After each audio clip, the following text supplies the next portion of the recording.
Ok. Bene, buongiorno a tutti e benvenuti, grazie di essere qui nonostante le difficoltà logistiche che ci portano a una buona mezz'ora di ritardo nell'inizio di questa importante occasione della giornata della festa, della celebrazione della giornata dell'Africa. Io vi saluto e vi ringrazio. Non si sente?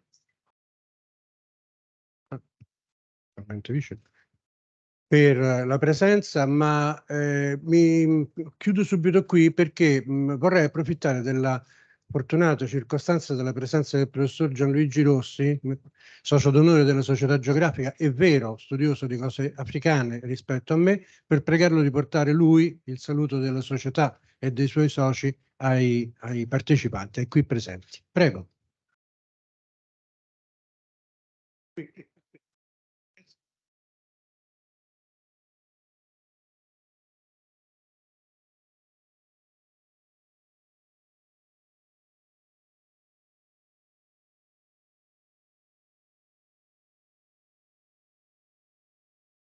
Grazie, non so che dire, praticamente il presidente mi chiede di fare da presidente e quindi è qualcosa di straordinario. Io sono onorato di questo e anche un po' commosso, devo dire. E sono molto lieto perché credo che dopo la scomparsa dell'ISIAO, l'Istituto Italiano per l'Africa e l'Oriente, non ci poteva essere un luogo più adatto, più idoneo per festeggiare la giornata dell'Africa.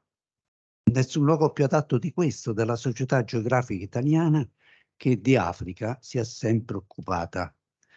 Del resto basta andare a vedere quello che c'è in biblioteca, la ricchissima biblioteca, tante opere sull'Africa, quello che c'è negli archivi, basta sfogliare il bollettino della Società Geografica Italiana, insomma, fin dalla sua fondazione, di Africa, di esplorazione dell'Africa, di storia dell'Africa, di politica africana, la Società Geografica si è sempre occupata. Ecco perché sono particolarmente lieto e onorato e mi onoro di essere anche socio d'onore di questa Società Geografica Italiana, antica Società Geografica.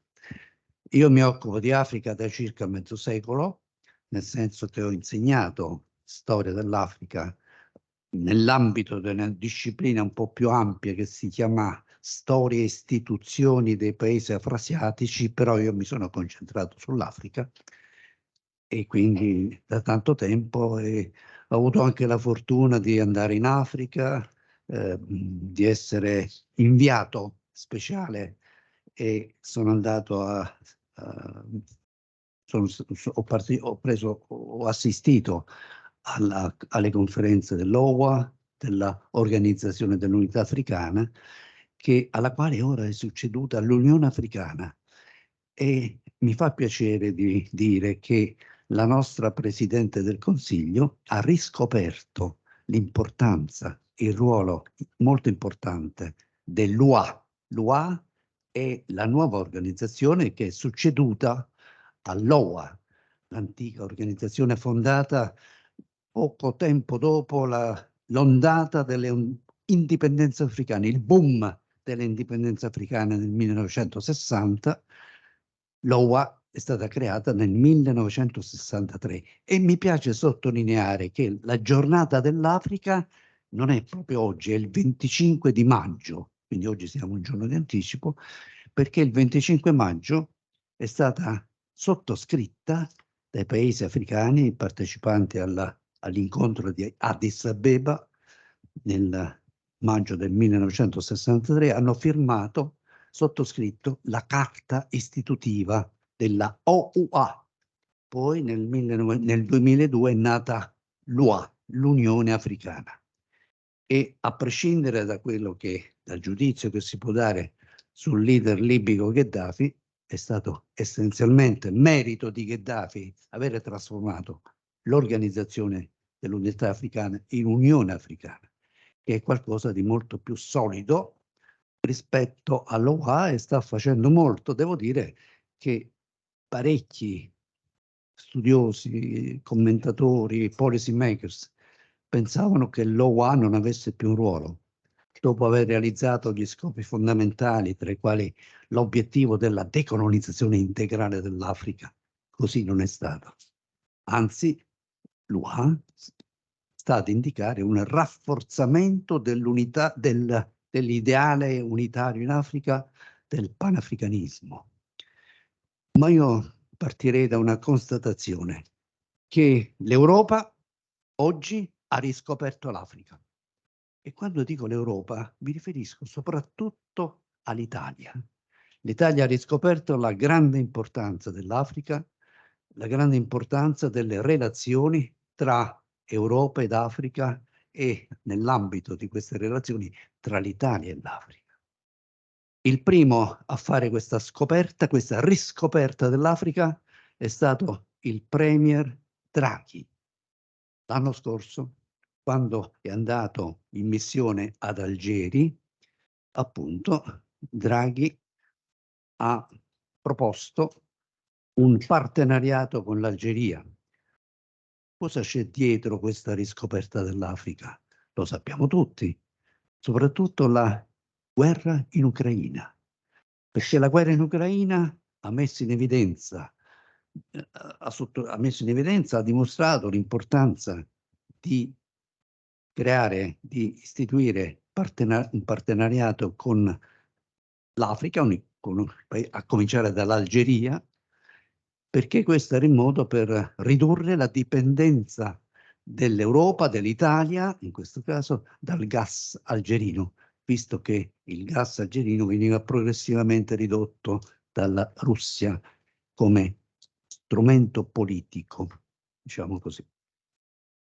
Dunque, Draghi è andato in Algeria, ad Algeri, e ha chiesto di avere, ha chiesto di ottenere forniture di gas dall'Algeria. Quando è andato, il presidente algerino gli ha detto: ok, noi vi diamo il gas, ma voi che ci date? E noi abbiamo bisogno della formazione, soprattutto per i giovani, per i nostri giovani. Non dimentichiamo che l'Africa è un paese giovane, ha una popolazione molto giovane, tutta l'Africa.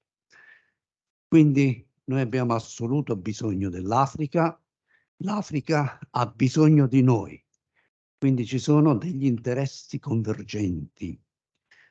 E qui mi piace citare la famosa frase del premier Benjamin Disraeli, primo ministro di Sua Maestà la Regina Vittoria nell'Ottocento, il quale disse: le nazioni non hanno mai amici stabili e nemmeno nemici stabili, solo interessi permanenti. E noi con l'Africa abbiamo degli interessi permanenti. Ce lo impone la geopolitica, ce lo impone la storia, l'Africa sta là, l'Italia è un ponte lanciato verso il continente africano, quindi l'Italia in questo quadro ha un ruolo fondamentale, un ruolo essenziale. Come sapete, la Premier Meloni da tempo ha lanciato l'idea di un piano Mattei per l'Africa. Non possiamo dire ancora nulla sul contenuto di questo piano, ma è un piano che viene attualmente elaborato dagli esperti e sarà ufficialmente presentato nel prossimo ottobre, il piano Mattei per l'Africa. Questo riferimento a Mattei, questo piano Mattei per l'Africa, come concetto, concettualmente, mi piace molto di più del piano Marshall per l'Africa, di cui parlano da tanto tempo gli esponenti di un partito politico italiano, di una forza politica italiana.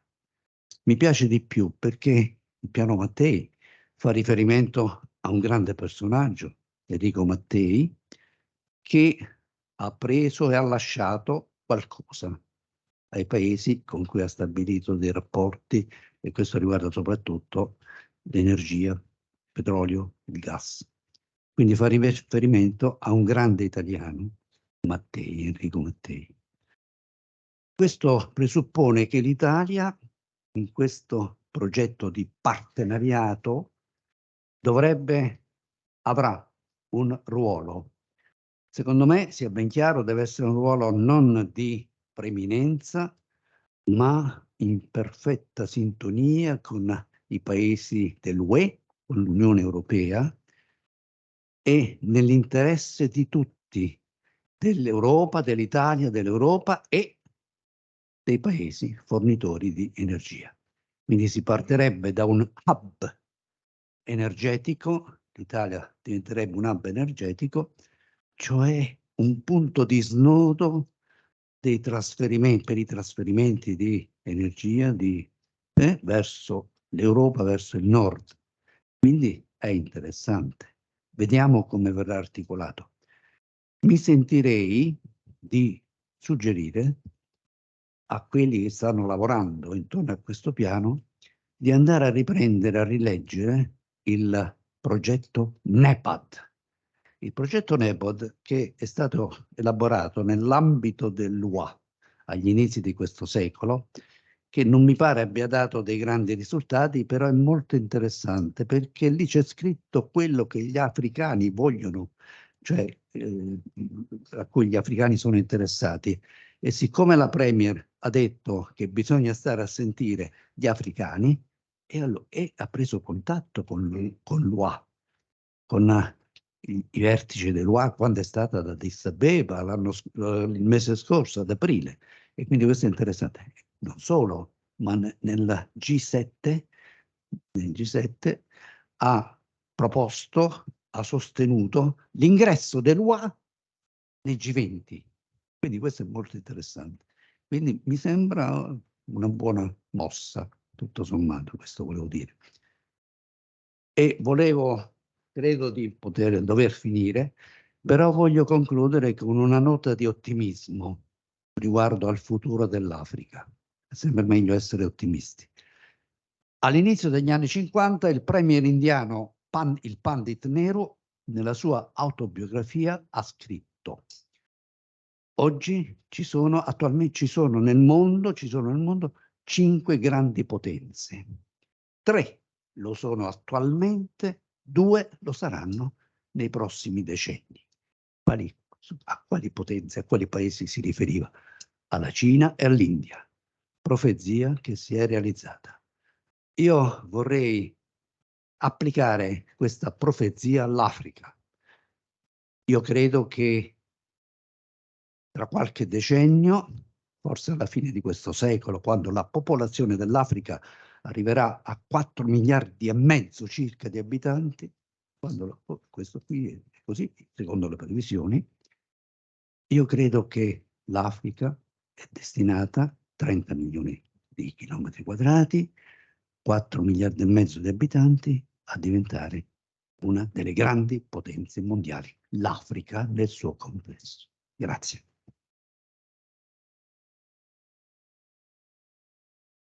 Molte grazie al professor Rossi che ottimamente ha introdotto i lavori e passiamo subito al seguito. Una nota tecnica, un avvertimento, un avviso. Risultano delle automobili parcheggiate qui fuori del palazzetto. Segnalo ai proprietari che non è possibile, non siamo in grado di difenderle da attacchi dei vigili urbani, attacchi che sono frequenti. Non si può parcheggiare nella villa, per cui i proprietari sono invitati a spostare le automobili. Grazie. Grazie. So we start to this day dedicated to the African continent and also organized by the Società Geografica Italiana at the Palazzetto Mattei in Villa Celimontana. I now inviting Her Excellency, just a moment, the Dottor Ambasciatrice Nosifo Nauska Jangesil. Please. Buongiorno,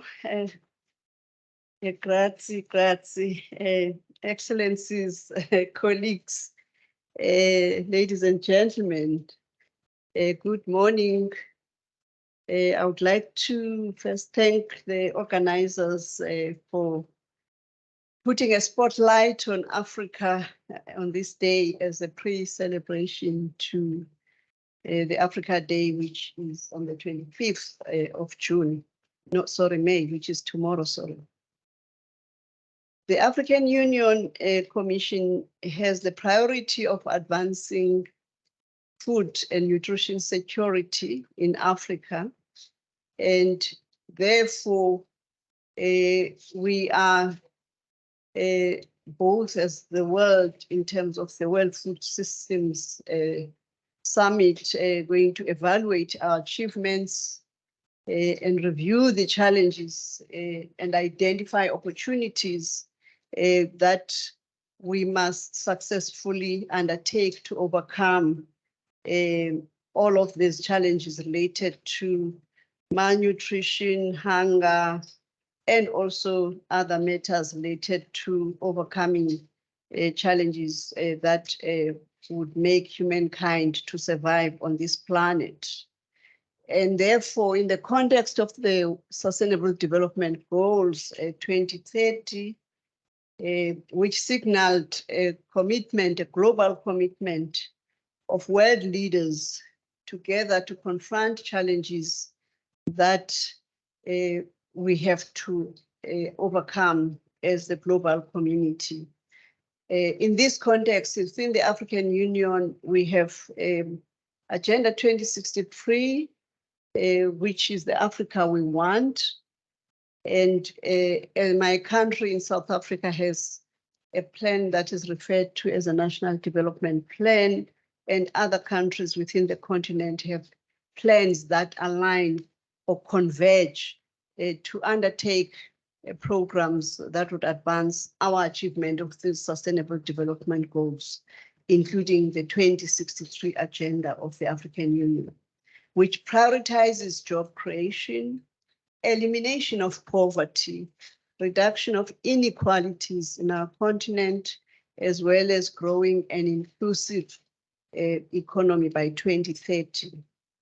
The theme for 2023 of the AU for our celebration is to accelerate or acceleration of the Africa Continental Free Trade Agreement implementation, which is an integrated plan which seeks to enable Africa to be integrated in enhancing its participation in global trade, and therefore enable Africa to attract foreign direct investment, which is crucial for Africa's rapid economic development.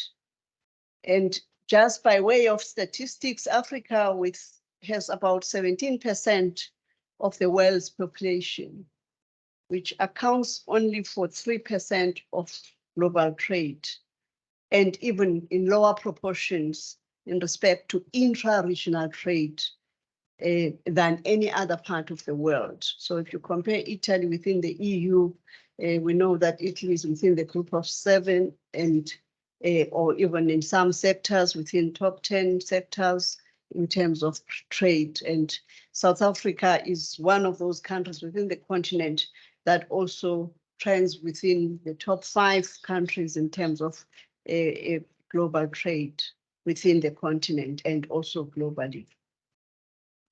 The economic landscape has been characterized by market fragmentation, small national economies, weaknesses of industrial productive capacity, high regulatory and tariff barriers to intra-Africa trade, let alone the onerous global trade measures that Africa has to contend with.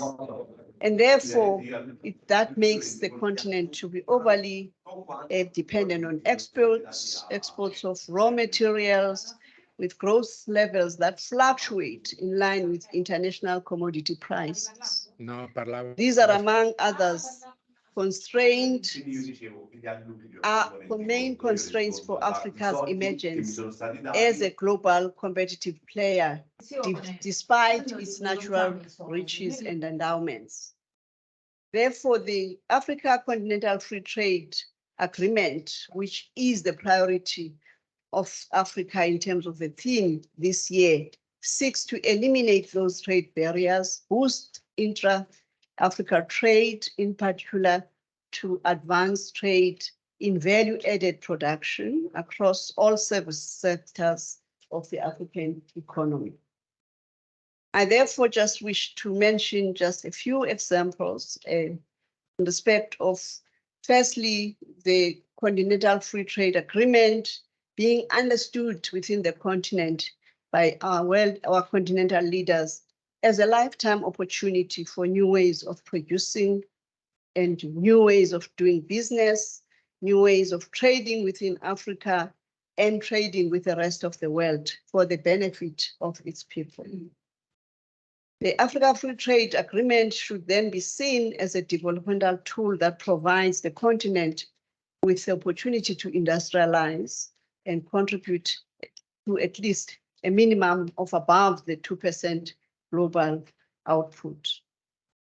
The African population is projected to double by 2050 with an ongoing urbanization and its related challenges, including food systems transformation in the face of climate change and conflicts, management of territories, cross-learning processes and best practice that we can share with Europe.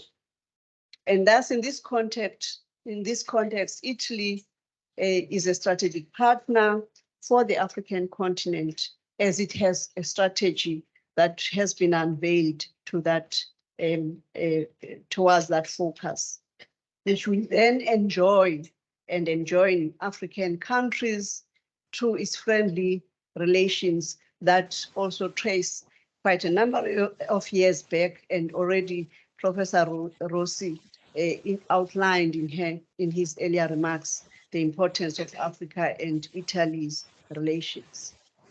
Africa, having its youngest population and as a continent, has the propensity to be mobile, and that youth, its mobility also is going to exacerbate issues related to migration, and therefore these are challenges that we have to face together as the global community. There are opportunities within the continent which outlined in our continental plans, which include the potential in respect of the water and arable soils or land, vast land resources that the continent holds.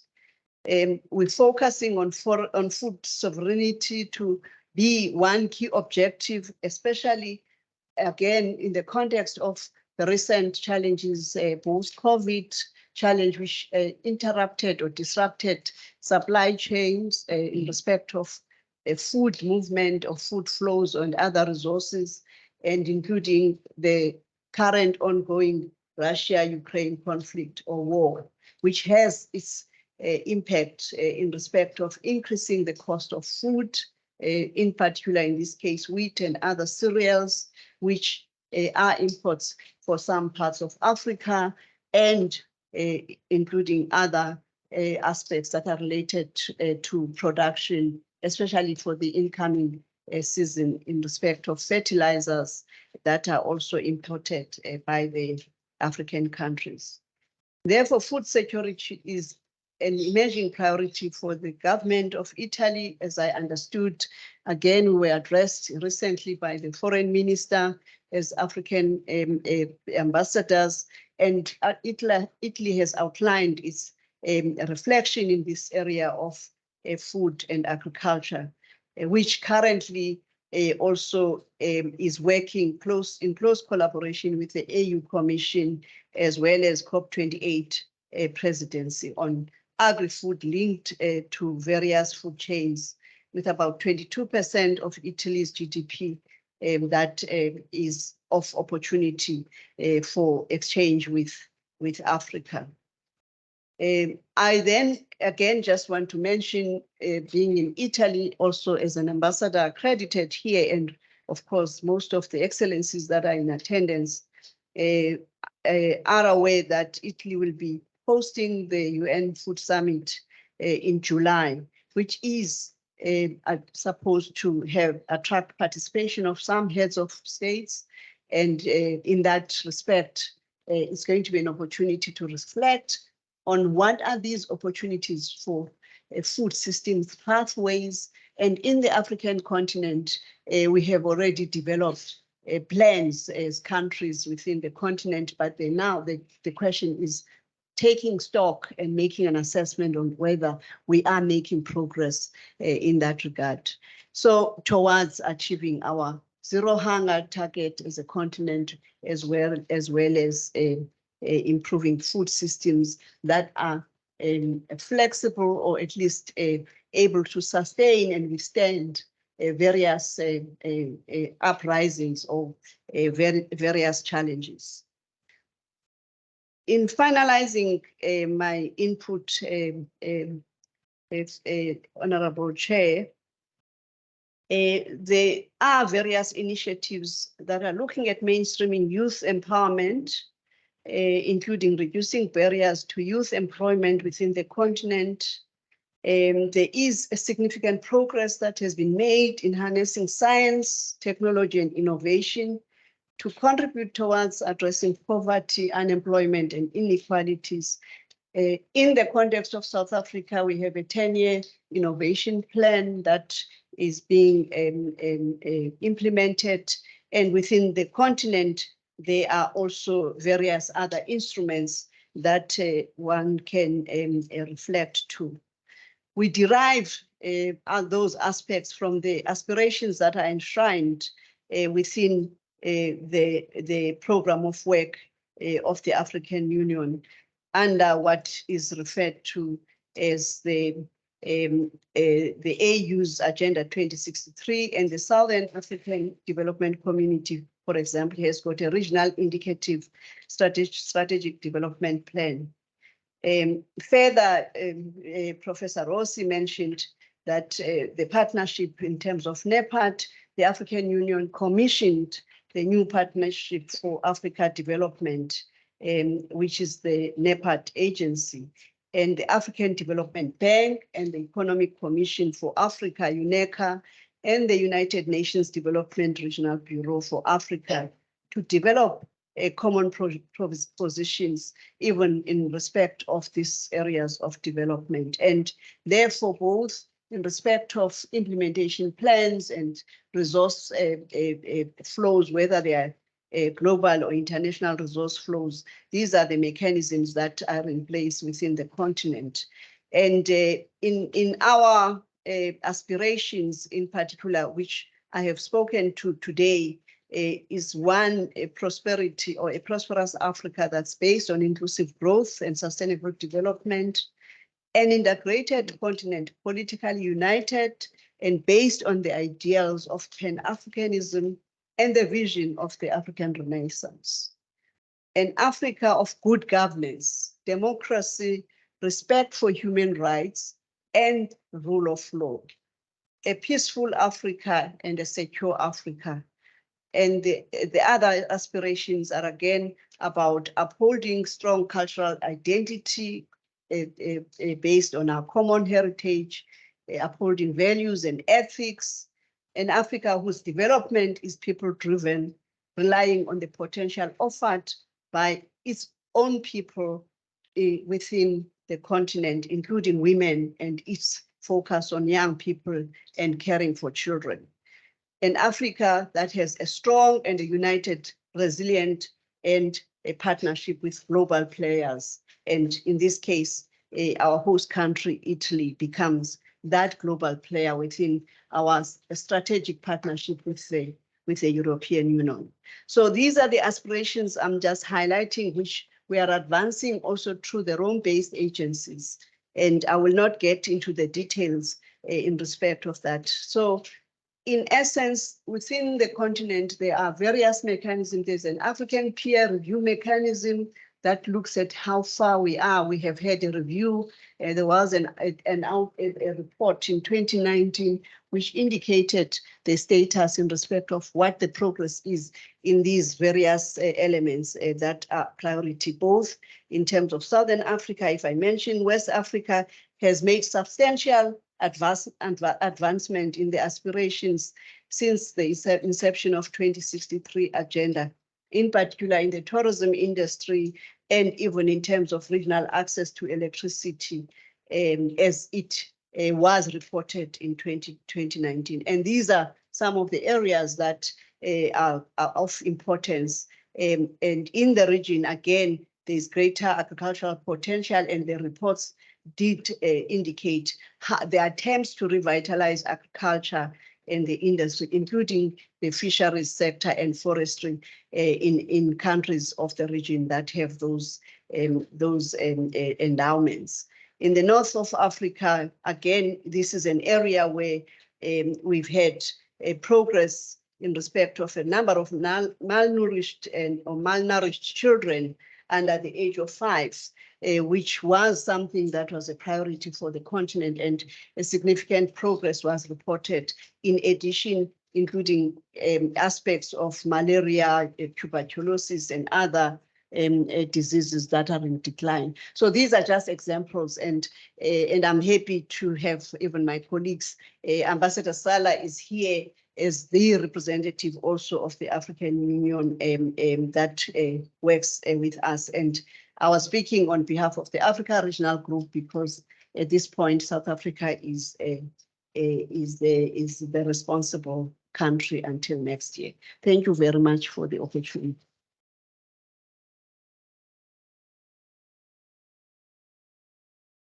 Only to underline United Nations agenda main goal number 17, partnership for common goals.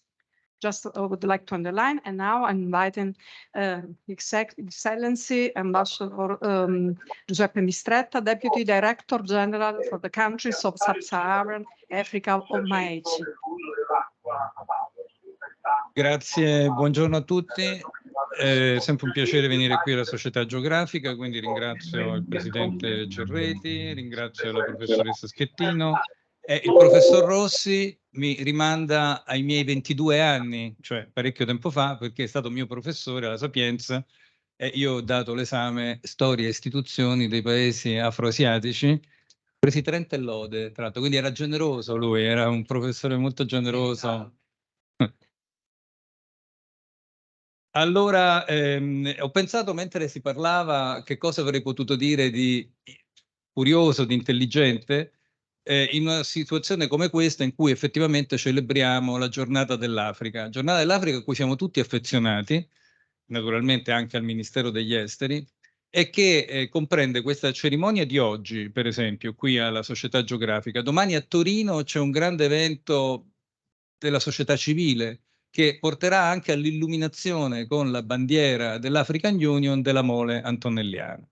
E poi lunedì, e a quello parteciperò anche, a Genova un altro evento, sempre in connessione con l'Africa. Quindi, secondo me, c'è in ognuno di noi c'è parecchia Africa, cioè siamo tutti un po' africani, diciamo, per usare un po' le parole di Kennedy a Berlino. Siamo tutti un po' africani, lui diceva siamo tutti un po' tedeschi, comunque in ogni caso un po' Berliner.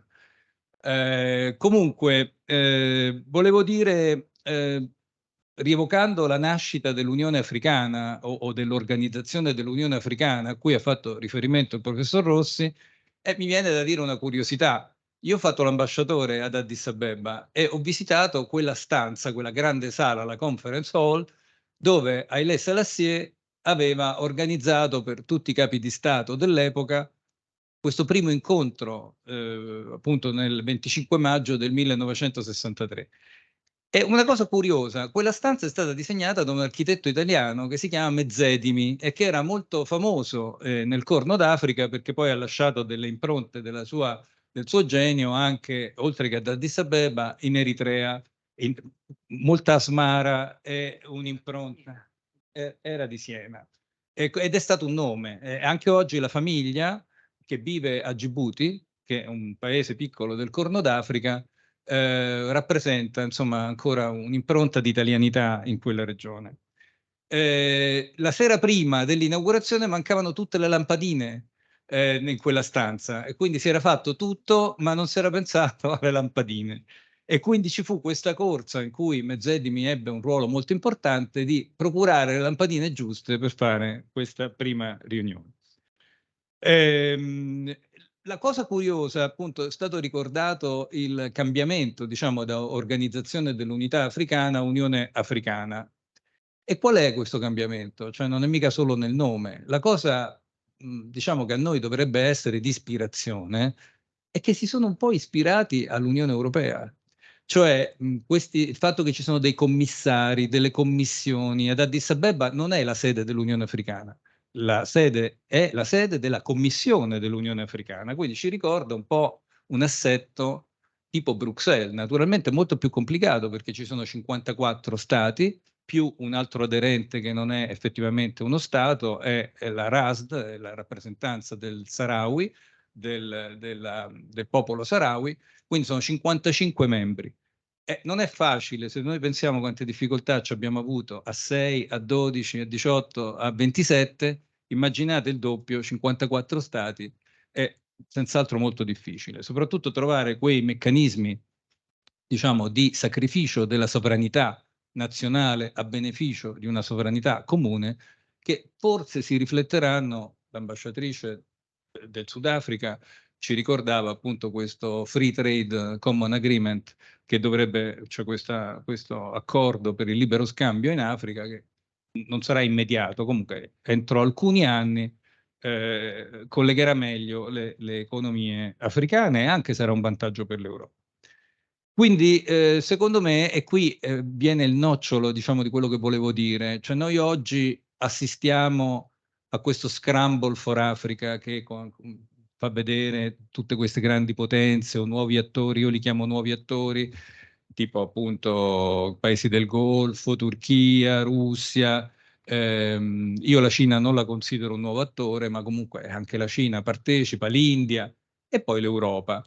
Beh, io terrei caro il ruolo dell'Europa perché sebbene negli ultimi tempi è stato criticato, ho sentito dire, tutti sentiamo dire che l'Europa ha un po' trascurato l'Africa, io non sono mica tanto d'accordo che l'Europa abbia trascurato l'Africa. Non è così. Storicamente non è così. L'Europa ha varato una partnership con l'Africa che non ha uguali. L'Europa è l'unico attore, inclusa l'Italia naturalmente, ma noi siamo tra i fondatori di questa Unione Europea, è l'unico attore che provvede alla cooperazione economica con gli stati dell'Africa, ma anche si preoccupa del buon governo, del miglioramento della partecipazione politica, delle organizzazioni della società civile e porta avanti tutto un programma di cui tra l'altro l'African Union fa molte attività, cioè molti seminari, molti incontri, molta attività politica. Quindi, secondo me, noi non vedo perché dobbiamo trascurare o darci, come si suol dire, la zappa sui piedi.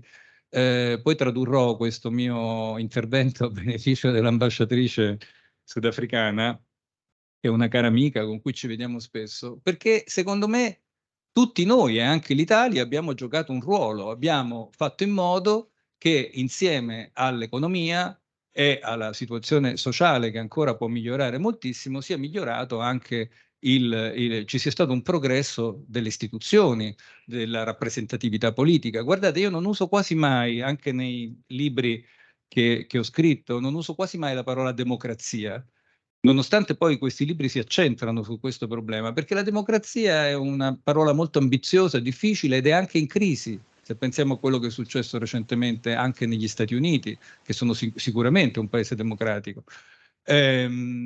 Uso la parola buon governo e noi tutti, compreso i rappresentanti, io qui vedo molte persone sicuramente africane, ecco, io credo che il buon governo deve stare a cuore a tutti, soprattutto in un momento come questo, in cui in Africa, come voi vedete, c'è stata un po' di fermento, c'è stata un po' di fibrillazione. Negli ultimi 2 anni, soprattutto nel periodo Covid, ci sono stati 7 colpi di Stato in 5 paesi. Ecco, noi non vogliamo, secondo me, io credo che su questo siamo tutti concordi, non vogliamo tornare agli uomini forti. Io ricordo, io sono nato africano, ho sempre curato i rapporti con l'Africa, ma all'epoca, quando io iniziai, c'erano Idi Amin, Mengistu, Mobutu. Ecco, noi non vogliamo un ritorno di questo tipo di Africa, noi vogliamo un ritorno di un'Africa parlamentare che ricorre alle elezioni, in cui ci sono organismi della società civile, in cui ci sono partiti, in cui c'è un'alternanza al potere e in cui c'è anche un avanzamento economico che in genere poi va d'accordo con i principi democratici. Difficile che non si sviluppi un'aspirazione alla democrazia quando c'è anche un avanzamento economico e viceversa. Quindi io mi fermerei qui perché poi si potrebbe dire tanto, oggi appunto se celebriamo l'Africa si può dire tutto, si può dire il nostro impegno, l'Italia che attraverso differenti governi però ha sempre l'Africa al centro della propria rotta e quindi non diminuisce questo impegno, anzi aumenta, forse si vuole aumentare con questo piano Mattei, con questi interventi più strutturati, con un maggior numero di visite. E questo ci deve far sentire orgogliosi a noi di essere partner dell'Africa, ma secondo me anche ai paesi africani di essere partner dell'Europa, perché è una partnership impegnativa, è una partnership ambiziosa. E su questo terminerei perché è una bella partnership. Quindi grazie. È necessaria, esatto. Ambasciatore, grazie per queste belle parole. È chiaro, la sfida è importantissima, però insieme si può guardare a un futuro più verde e resiliente, come si dice, quindi accrescere la resilienza di tutti i paesi perché le sfide ormai sono globali, come sapete. E inviterei qui il professor Martin Cafu, co-president of Center for Research for Africa, here at the Società Geografica Italiana, and also title of his intervention, Cultivating and Promoting Partnership for Sustainable Development between Italy and Africa.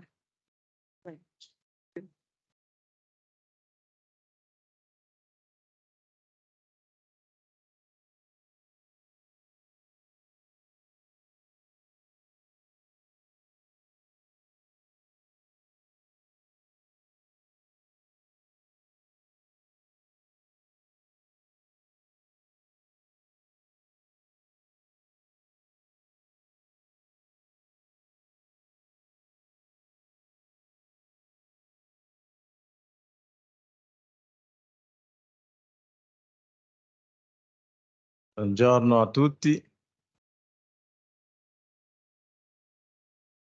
Penso di poter parlare in italiano, poi due parole per il bene dei nostri ambasciatori in inglese. Intanto i saluti, you are most welcome here.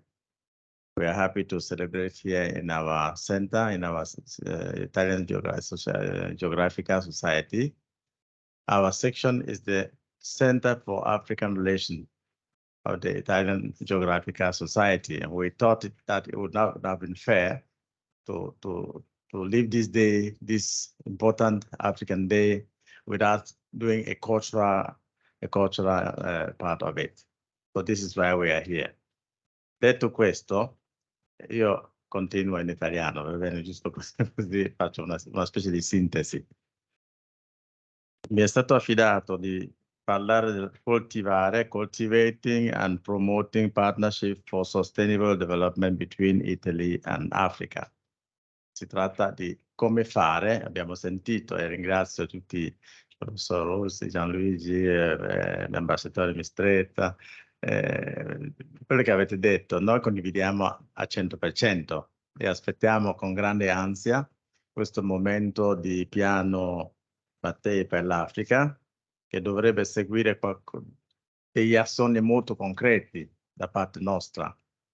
Mi riferisco in questo caso agli africani diventati italiani come me, per esempio, quindi noi ci sentiamo italiani, come speriamo che gli italiani si sentiranno presto africani, attraverso la cooperazione, attraverso questo famoso partnership che si vuole mettere in atto.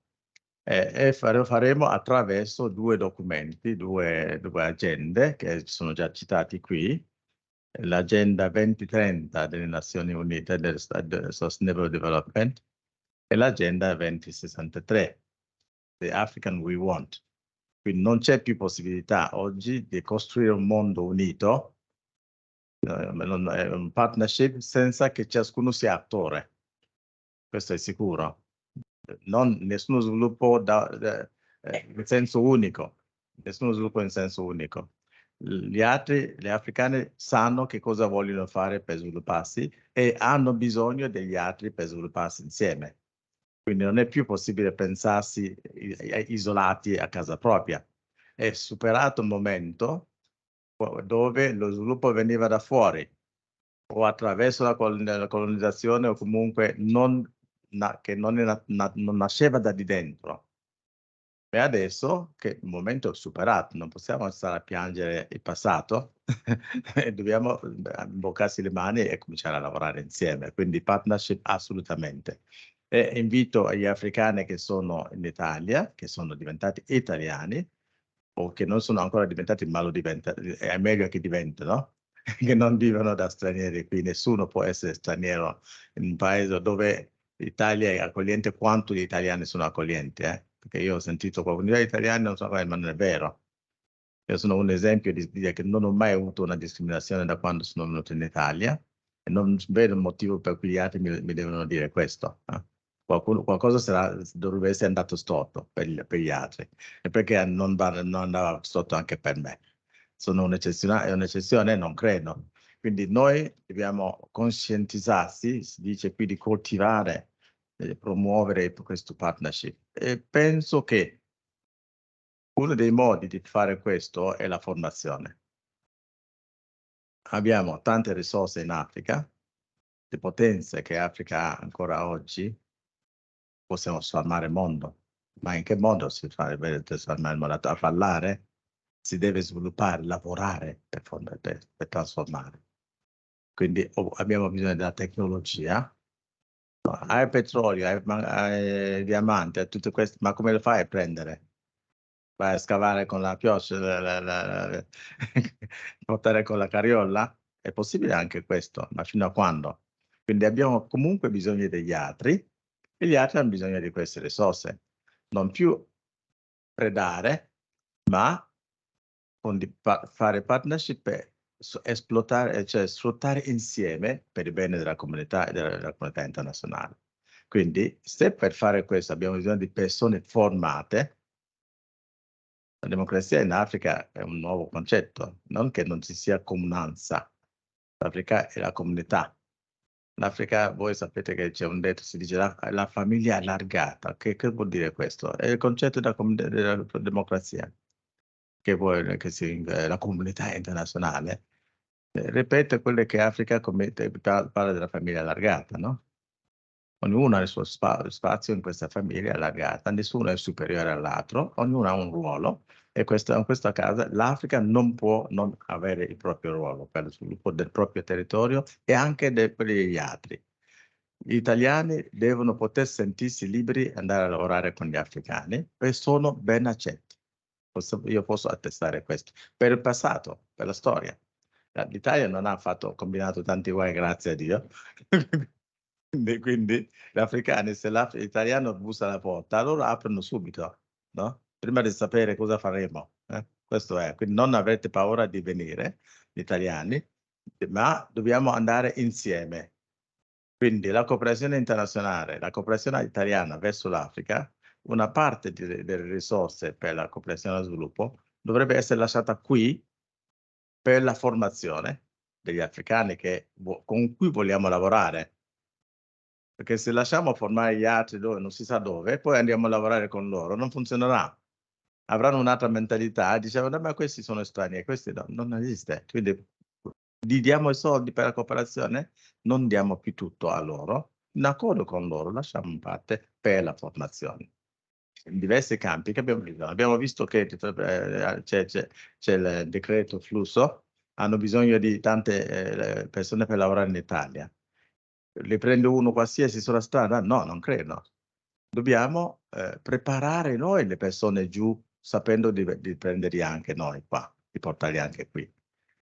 Altrimenti o li svuotiamo quelli che sono bravi lì e diventano più poveri di prima. Allora bisogna fare la formazione lì, con i fondi che dovevamo mandare lì, per preparare sapendo che metà di quelle poi verranno a lavorare qui, ma in dignità. Vengono qui e fanno quel lavoro che devono fare qui. Quindi non bisogna combattere l'immigrazione per cacciare o accogliere o non accogliere qualcuno. E andare a cercare per sapere se quelli che sono arrivati così a caso sono formati o no. Questo ci mettiamo tanto tempo. Mettiamoci insieme, facciamo un programma di formazione giù e nello stesso tempo formare qui, ma in dignità, no? Attraverso borse di studio, non so, più progetti scritti, non solo borse di studio, abbiamo 10 borse di studio, no.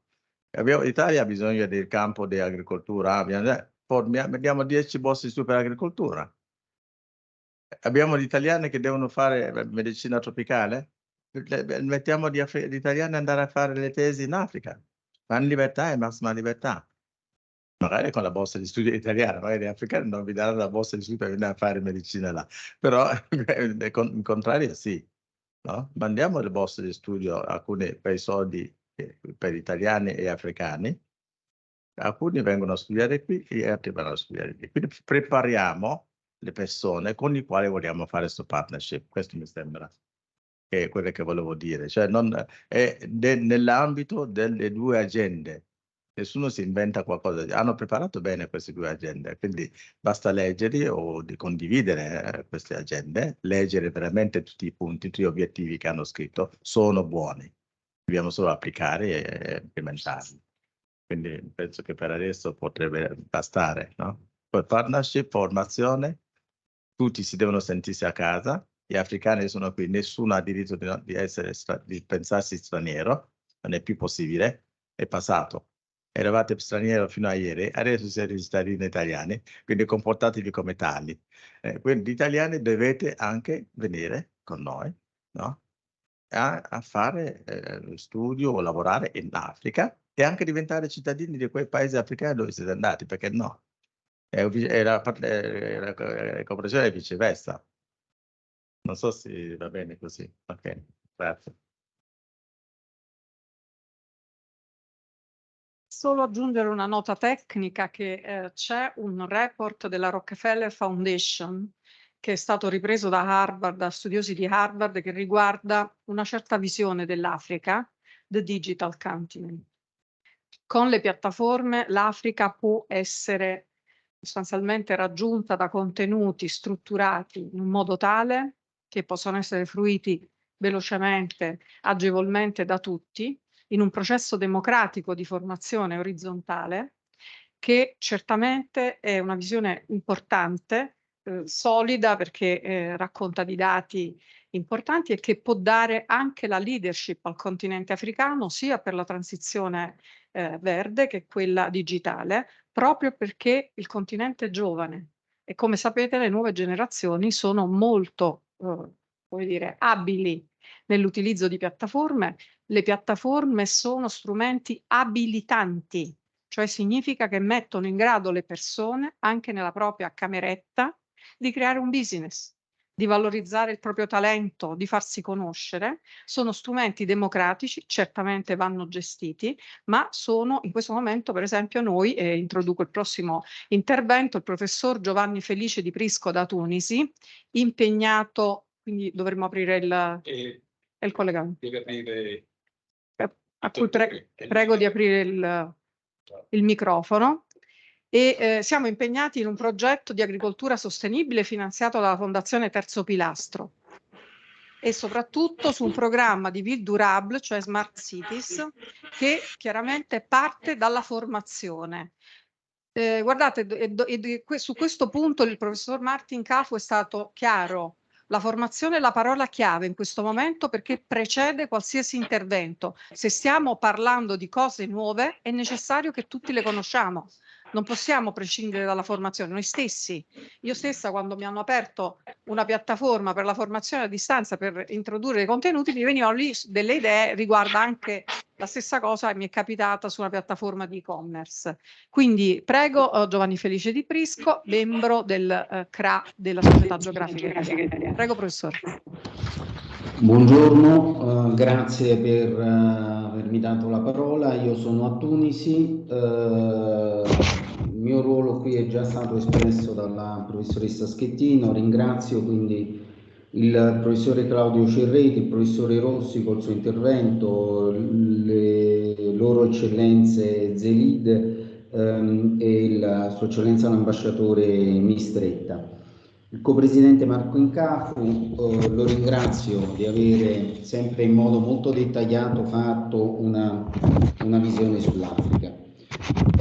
Io mi permetto di fare qualche riflessione. In che senso? Allora, l'Agenda 2030 è alla metà del suo percorso e ci sono 17 obiettivi da raggiungere in modo totale e planetario, e oggi sappiamo di non essere sulla buona strada, siamo un poco in ritardo. La trasformazione dei sistemi sociali ed economici e la velocità con la quale si stanno diffondendo le volgarizzazioni, quindi quelle famose competenze sulle piattaforme certificanti, così come diceva la professoressa Schettino, non stanno avendo la diffusione che ci si aspettava così su larga scala e alle velocità sufficienti. Quindi questo che cosa ci fa capire? Che ad oggi si devono assolutamente cambiare cambiare passo e quindi raggiungere più persone possibile. Se da un lato è vero che le trasformazioni per la sostenibilità devono avvenire a livello nazionale in ciascun paese, è altrettanto importante il ruolo internazionale di tutti i paesi. Nessun paese escluso, quindi, e nessun continente esonerato in modo assoluto dal contribuire al raggiungimento degli obiettivi. L'Africa addirittura, partendo da altri principi, un'agenda sua propria, l'Agenda 2063. Si devono quindi fare azioni verso la sostenibilità ben programmate in proporzione al livello di sviluppo di ogni paese. Chiaramente il tempo si riduce, abbiamo avuto un fermo di 2 anni, il contatore del tempo comunque gira al contrario, al 2030 mancano soltanto 7 anni. 2 anni di pandemia non ci hanno assolutamente dato la possibilità di graziare altri 2 anni, non dovremo arrivare al 2030. Il sistema internazionale e la governance economica globale devono risintonizzarsi su se stessi e quindi raggiungere i 2 obiettivi.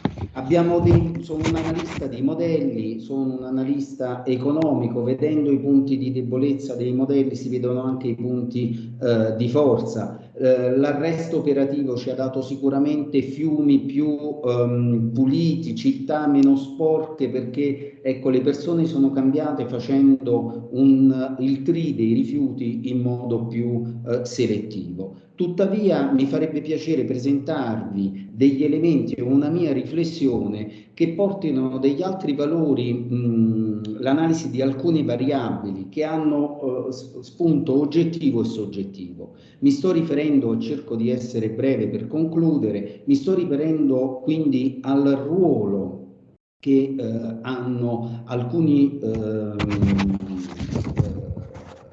alcune strutture, alcuni paesi chiaramente nella crescita globale. Quindi ciascun paese deve essere ben posizionato rispetto alla crescita dell'Africa. In questo momento sto parlando del ruolo dei G7, del ruolo del G20, del Fondo Monetario Internazionale e della Banca Mondiale e anche dell'Organismo Mondiale del Commercio.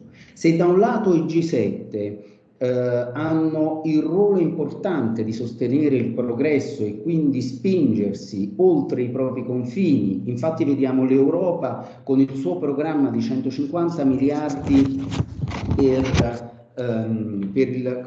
messi sul Global Gateway. Dall'altro lato deve sicuramente, e lo sta facendo, creando maggiori sinergie con i G20. I G20, non ci dimentichiamo, sono i leader dei ministeri delle finanze e i governatori delle banche centrali che lavorano insieme per l'internazionalizzazione economica in favore quindi di questo sviluppo globale.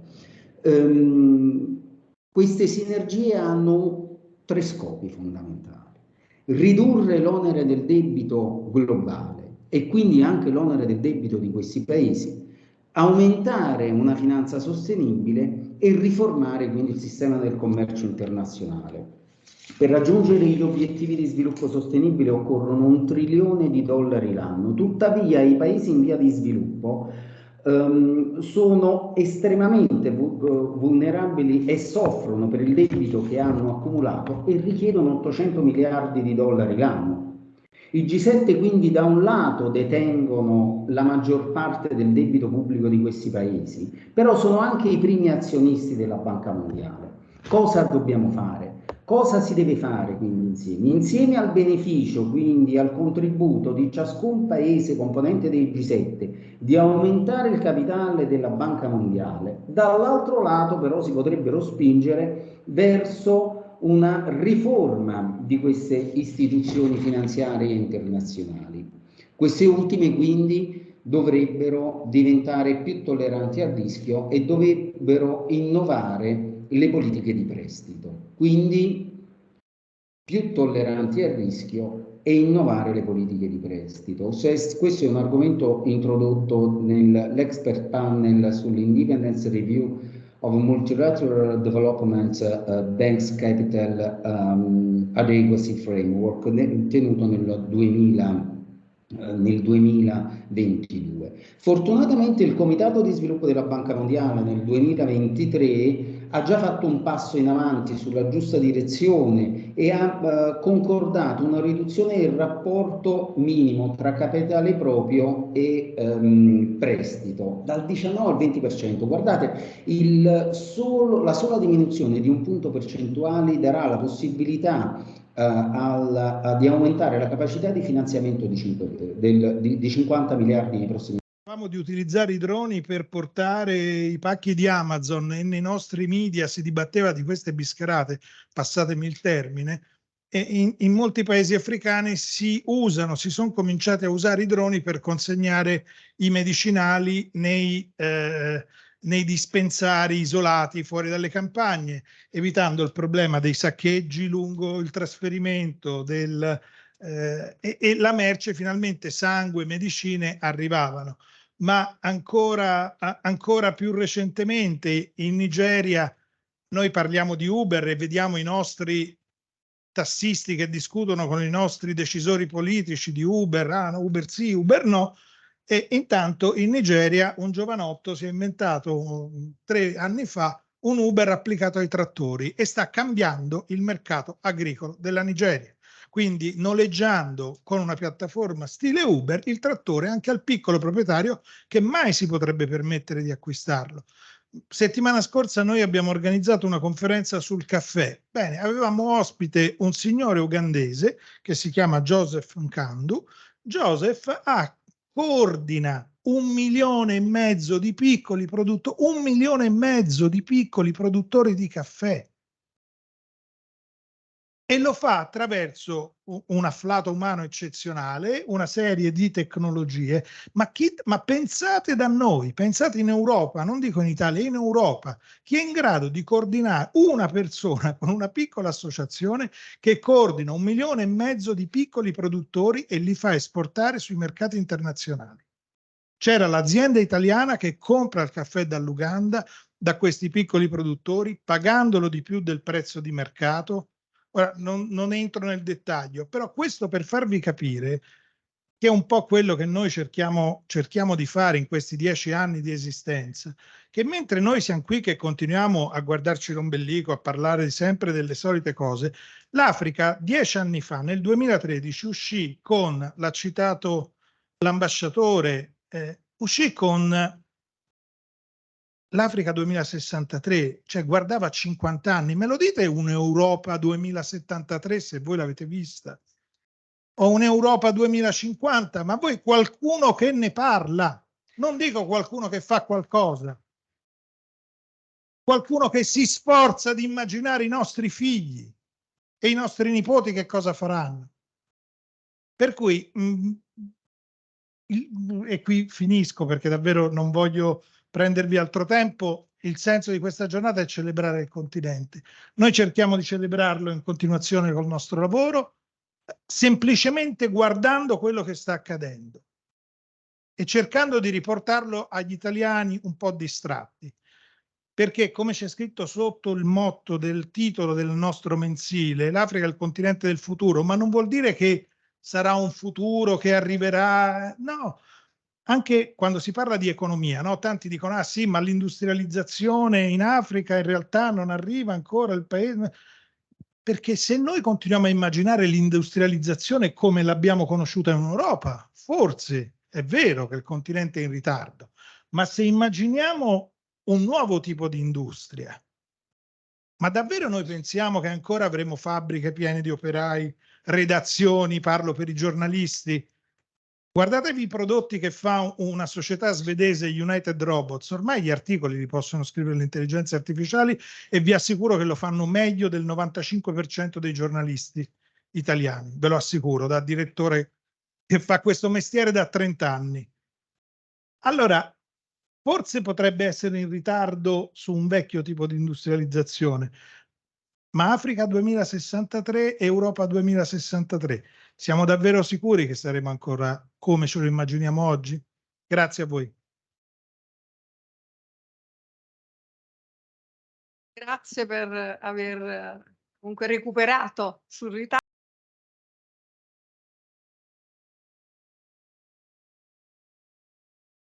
Cominciamo la seconda parte della giornata, in attesa magari che ci raggiunga qualcun altro dal piano superiore, e continuiamo i lavori con un incontro, una discussione a proposito delle potenzialità galeniche e nutraceutiche offerte dalla vegetazione spontanea in Africa, in particolare, ovviamente, visto che oggi è la giornata dell'Africa, e anche offerte allo sviluppo economico, allo sviluppo locale delle popolazioni africane, anche da un punto di vista economico, oltre che da un punto di vista ambientale. Il tema sta particolarmente a cuore al professor Colizzi, qui accanto a me,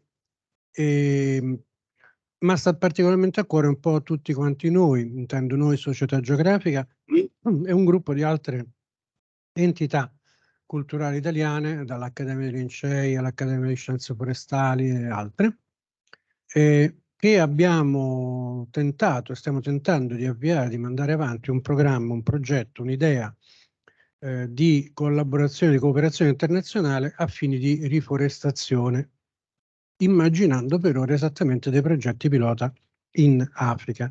Riforestazione che andrebbe però associata anche con le prospettive di utilizzazione economica e sanitaria, e di qui appunto l'interesse nutraceutico e galenico di cui si parlerà oggi.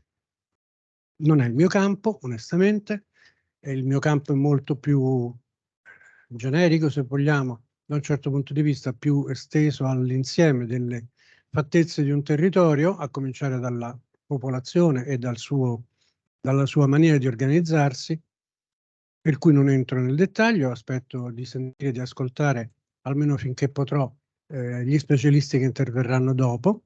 Per il momento io, in attesa della possibilità di collegarsi anche l'ambasciatore Scamacca del Murgo, che al momento aveva delle difficoltà e non so se riusciremo a superarle, io darei la parola all'ambasciatore Giuseppe Morabito, in quanto coordinatore del Centro per le relazioni con l'Africa della Società Geografica Italiana, che è evidentemente magna pars dell'organizzazione di questa giornata.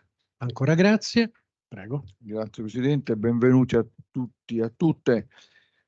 L'Africa è, come sapete, tradizionalmente importante per la società geografica italiana, con il Centro Relazioni per l'Africa, soprattutto grazie alla Società Geografica Italiana, cerchiamo di riavvivare questo interesse, di far rivivere questo interesse per l'Africa, che oggi è diventato, anzi per le Afriche, perché poi l'Africa non è una sola, sono tante Afriche diverse una dall'altra.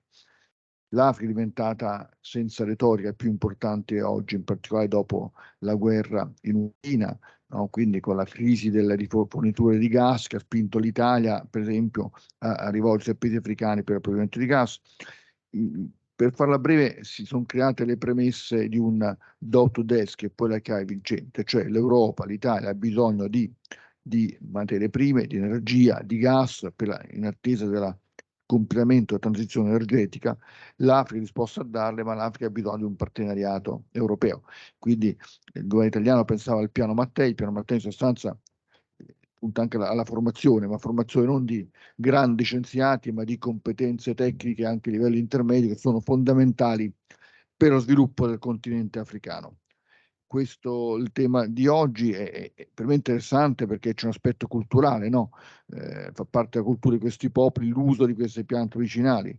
C'è un aspetto di ricerca scientifica dal quale non si può prescindere, e c'è un aspetto, come diceva il professor Cerreti, anche economico e sociale, cioè attraverso il recupero e l'uso, grazie anche a tecnologie europee, di queste piante si può creare un circolo virtuoso di sviluppo economico e sociale a livello locale. Ecco, io avrei finito. Grazie. Credo che adesso.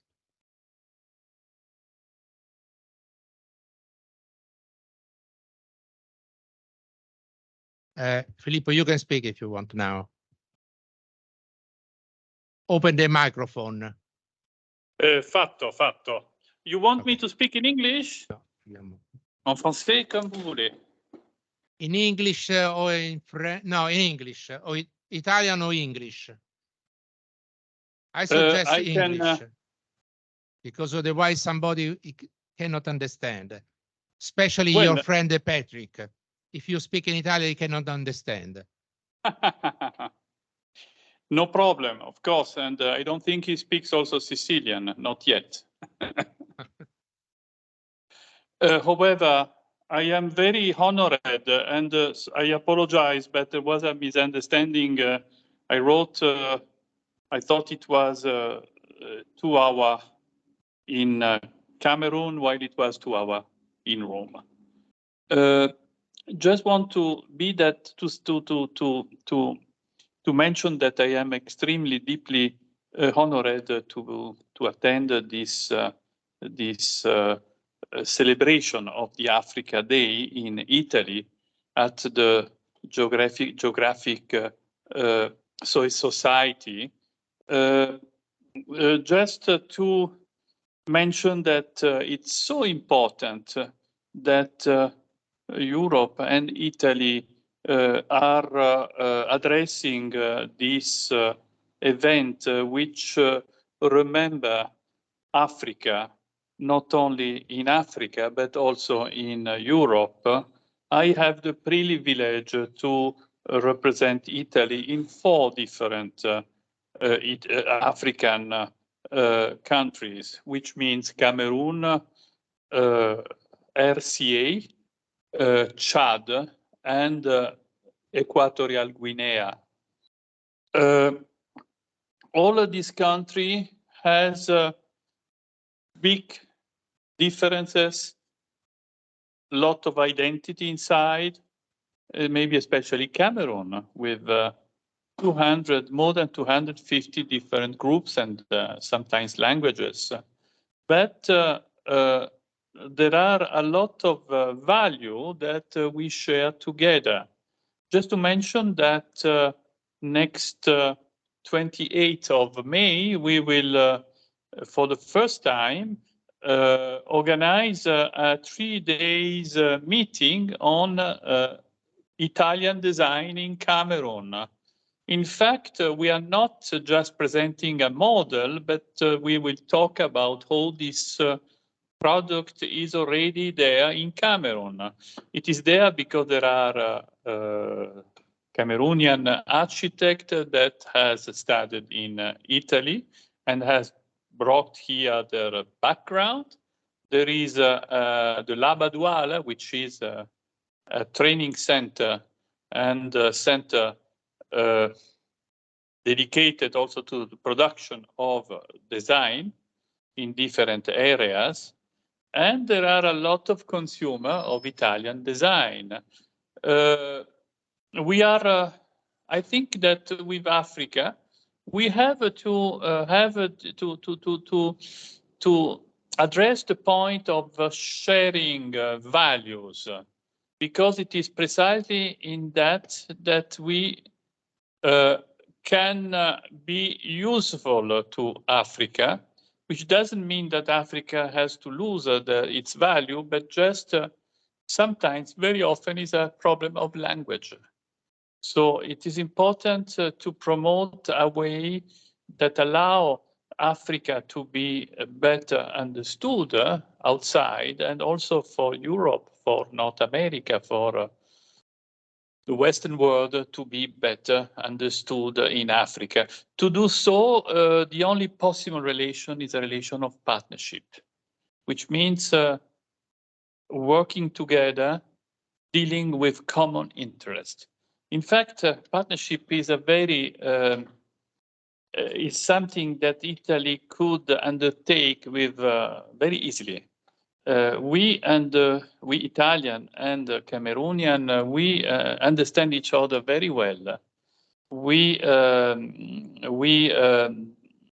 have a sort of facility of communication, basically, also because Italy is a country that, although it has its own merit, its own strength, it deal much more with people, less with the state. And the state itself has a lot of interest to work together with Cameroon, but it doesn't have a strong agenda. And we rely mainly on people, on missionaries, on congregation, civil society, and companies constructing roads, infrastructure, but also companies investing, sharing technology, good practice, and a lot of value that could be useful to Cameroon. I am so pleased that Dr. Patrick Olumbe is in Rome today. I'm very excited to know that. I wish I was with you today, but I have too many things that keep me in Yaoundé. But I am very confident that the important area where he is involved will bring together good cooperation with Italy, and that this will prosper, and will have a follow-up. Africa, especially Cameroon, having chosen the method, the vision of universal health service, should, as Dr. Colizzi said, has its own production of pharmaceutics. And I hope this will prosper. Patrick, lot of good wishes for your undertaking. I'm sure you will find the right partnership, and that we will open a good bottle of Burgo Brut, which is the sparkle wine produced by my family, in order to celebrate.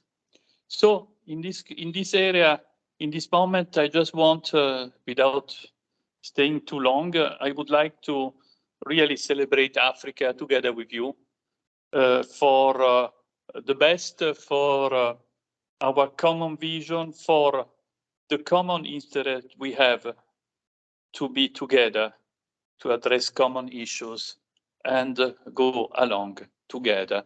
Thank you very much. Thank you, Ambassador, for this invitation to do partnership, which is really important for development of Africa. And the Italian Geographical Society has a long history of contact with Africa. This is the reason by which we are doing this kind of conference here. Anyway, the director of the Africa Center for Disease Control is on the airport, so he will be with us in a few minutes, and we can start immediately the intervention, asking Patrick Olumbe. Please, Patrick, if you can come here.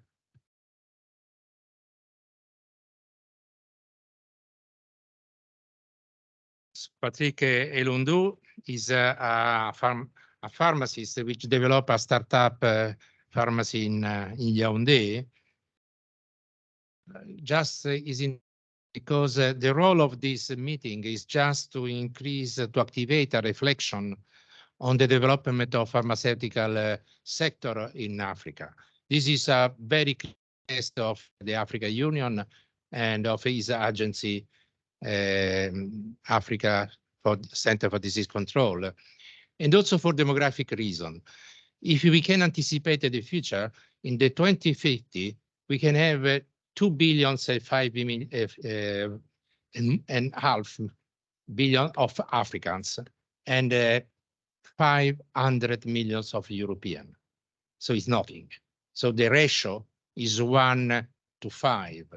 And if you consider mainly the age important for human development, which is the first 30, 40 years, this ratio is also increasing, is 1 to 10. So this is the reason by which it will be very, very difficult that European can give a vaccine, can give a drug, can give a nutrition to the African continent. So this is the reason by which in this 30 years that we have, the next year, we have to increase partnership and to do startup, spin-off. And the example in which Patrick is doing his job, as has been said by the ambassador of Cameroon, is really, I want to say, innovative. And this is the reason by which today we can have other intervention to allow to start this reflection and maybe to construct this partnership. So if somebody will ask me at the end of the meeting how many people there are, I cannot answer 1,000. I can answer 100. Maybe that I just can answer 10. But the most important is not the quantity, but the quality and the possibility that we can start some partnership after this meeting. And this is the value, the criteria in which we can evaluate this meeting. Patrick, please, in French. Or in English, it will be better, because otherwise somebody, we cannot understand French. Thank you everyone. Thank you everyone for welcoming me here in Rome, Italy. So I want to thank Excellence Ambassador Filippo Scamacca for organizing with Professor Vittorio Colisi this opportunity for me to come here to speak about TB Moser Pharmaceuticals Cameroon and partnership we want to do with Italy. So TB Moser in initial, so regarding our vision, TB Moser want to become a key regional pharmaceutical player in South Africa region. And we are dedicated to serve for serving children have access to high quality medicines and products at low prices. This is our mission. Regarding the 4 parts of our mission. So the first mission is to manufacture mass generic drugs and also high-tech targeted drugs according to European Union good manufacturing practices and also ICH standard. I mean, Europe, Japan, and USA. This is our first mission. The second one is to supply hospital consumables and medical imaging accessories to hospitals. The third one, which is also very important for us, is to be the reference laboratory in Africa in terms of research and development and also manufacture of nutraceuticals, improve traditional medicines, phytomedicines, and all active ingredients from plants, herbal active ingredients. So, and the third one, which is the most important for us, the fourth one, which is the most important for us, is to participate in the United Nations Sustainable Development Goals for Africa, especially create 500 jobs in 5 years, provides quality drugs to people at low prices, be actor in technology transfer, ensure the training of young people, and work in the respect of the environment and ecology.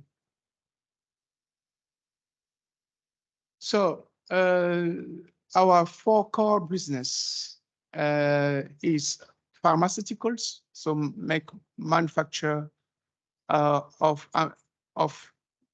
drugs, supply the consumables to hospitals, make research and development on nutraceuticals and herbals, and also from time to time make consulting for pharmaceutical industry. So this is our drugs.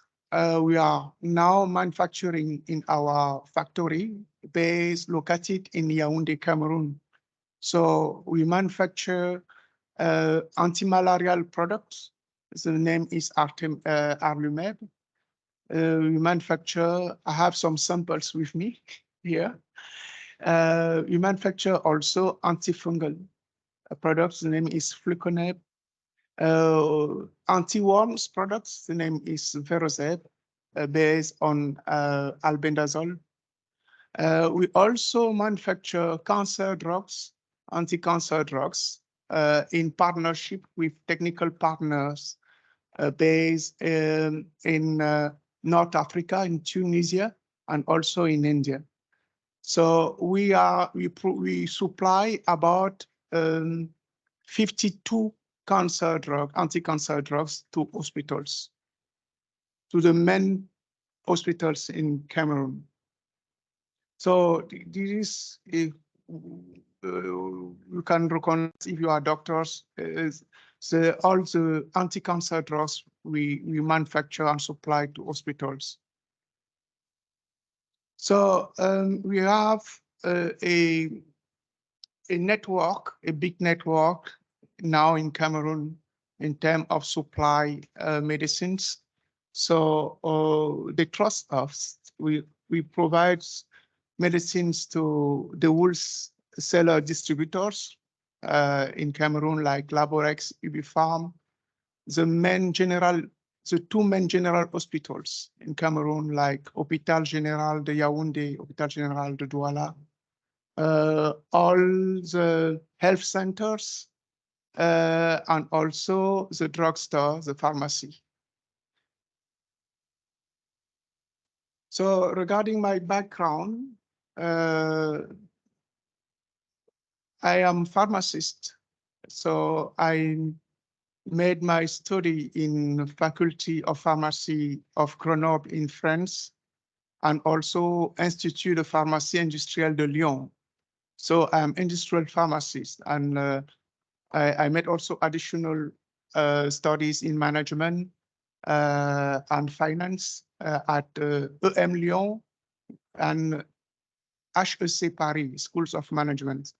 So I work during 25 years in many companies in pharmaceutical industries, like Unitaire in France, where I was the site general manager, and also as for AstraZeneca, where I was a qualified person for the release of vaccines against COVID-19 I was the site director of Del Farm in Drogenbos in Belgium, close to Brussels.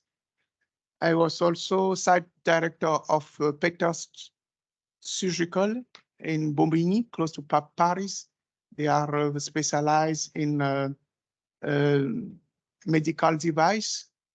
I was also quality directors of Del Farm in Paris and site director of Pharmaquick in Benin, and have a lot of experience also as a quality manager of good manufacturing practices mentor. I a risk leader for many companies like GSK Vaccines, UCB Pharma, Takeda Pharmaceuticals. So this experience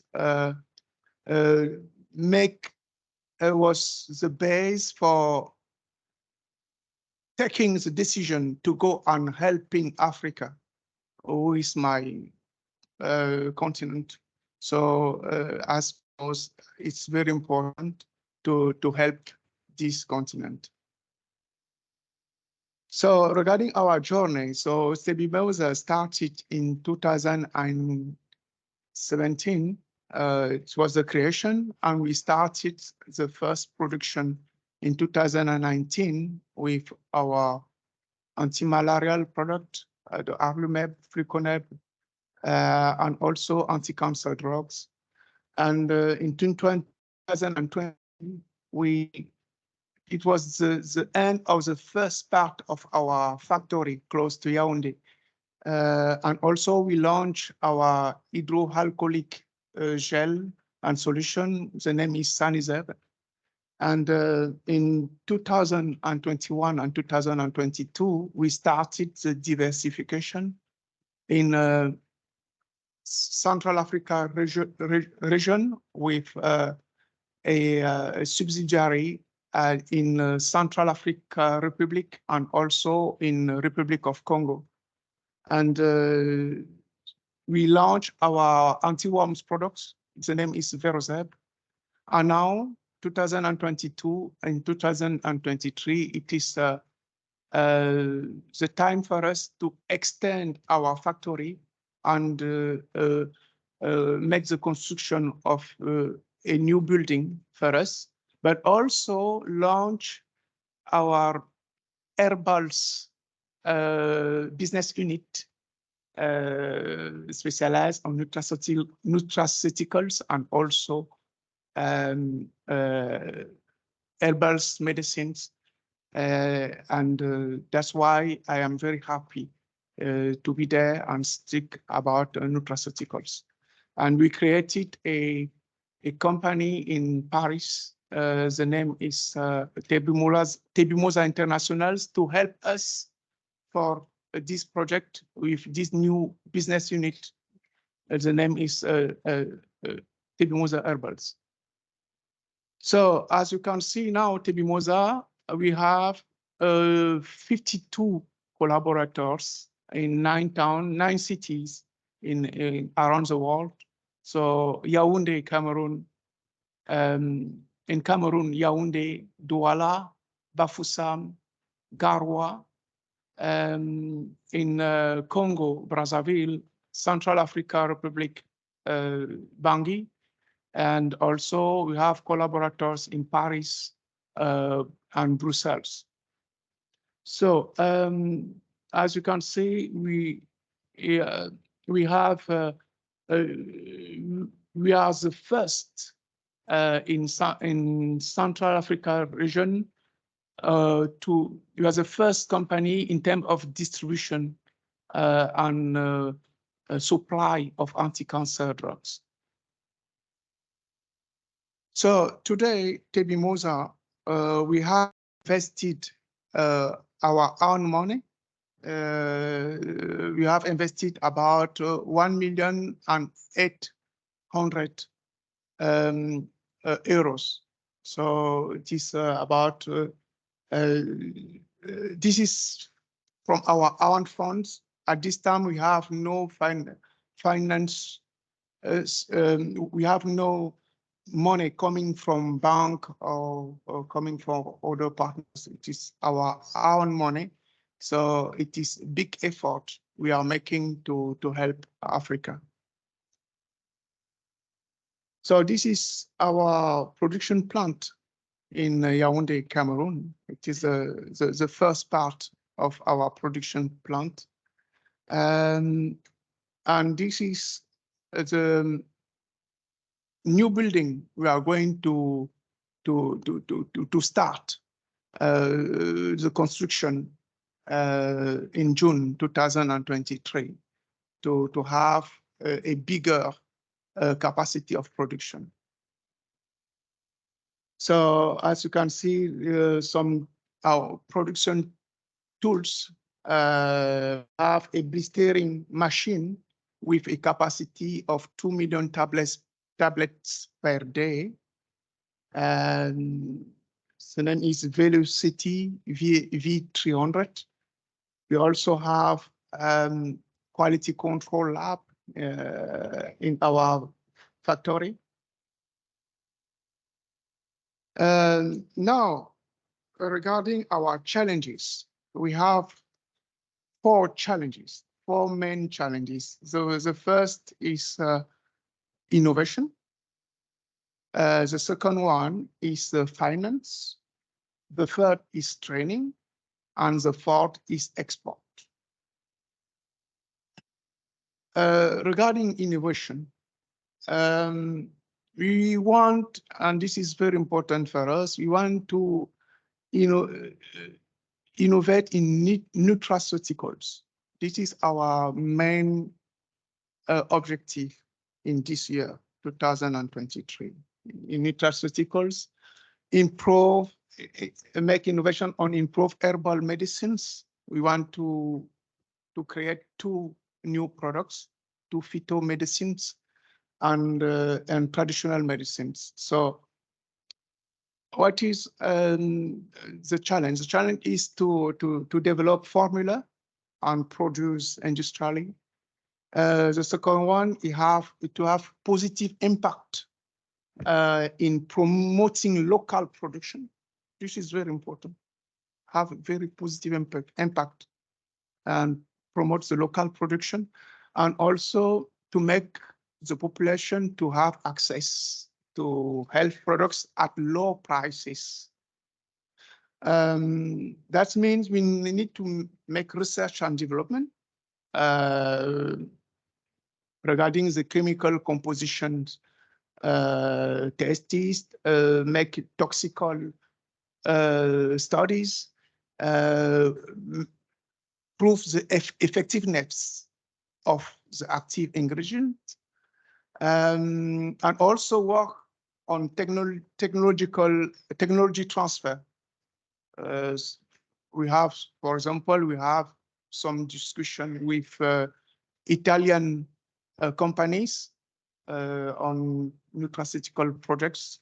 So the aim now is to make the technological transfer in Cameroon and make the production in routine of these products. So regarding innovation, our aim is also to release 5 to 10 new products per year. So this year, 2023, we will release 5 new products with very high added value for the population. So the objective is to ensure the sustainability of the company, but also to satisfy population in terms of access to care, especially for metabolic diseases, cancers, drugs, infectious diseases, cardiovascular diseases. So the second challenge for a new startup like Tebimosa, as you can imagine, is finance. Now we want to continue the extension of our factory with the construction of new buildings, but also makes the acquisition of new equipments and also quality control and research and development tools. So we are planning to invest about 33 million euro from now to 2027. So challenge number 3 is training. Yes, because as you know, we are starting new business, we are starting new process. So it's important to train people. So we need to work with some partners like in Italy, who have a lot of experience in terms of manufacturing of medicines. So we expect getting some support from them to help us training people working in Tebimosa in Cameroon. And the last challenge for us is to supply the European, Asian, American, South American market with nutraceutical products manufactured in Tebimosa, active ingredients from plants, but also phytomedicines, both for the herbal medicines, cosmetics, and the well-being health industry. Why? Because it's important for us to have a positive impact on the trade balance, because we in Africa, what we are doing is to import products, not to export.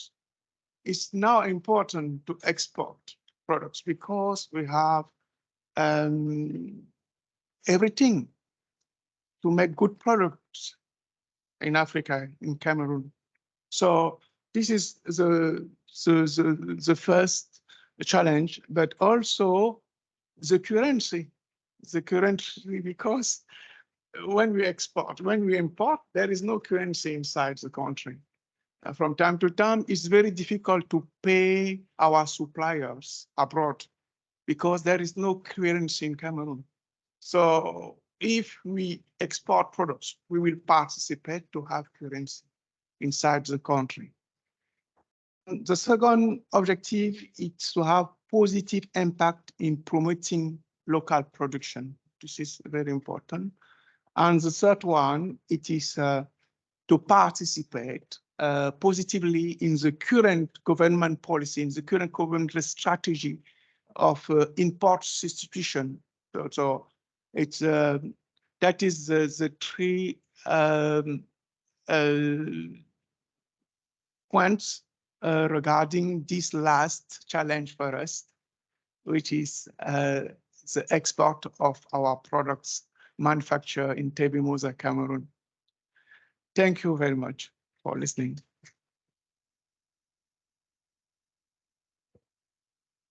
Thank you, Patrick, for all this information, which give us the real problem that everybody of us know when you want to start with something important.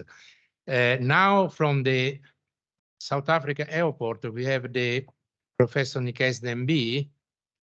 Nikes, can you hear us? Nikes Dembi is... Yes, I can hear you clearly, Prof. I can hear you clearly, Prof. Okay. You want to introduce yourself, or I can say just a few words? That is Professor at University in Abuja in Nigeria, but most important is the head of the Division of Science and Innovation at Africa CDC, which is the agency of the African Union in Addis Ababa. Now you have to add some more information if you want, in case. Thanks you very much for replacing the General Director, which at the moment is in Geneva, with the whole Ministry of Health of the world. So it's a general meeting of Minister of Health. Also, the Italian Minister of Health is there, and just so he asked me to ask any case to give this welcome.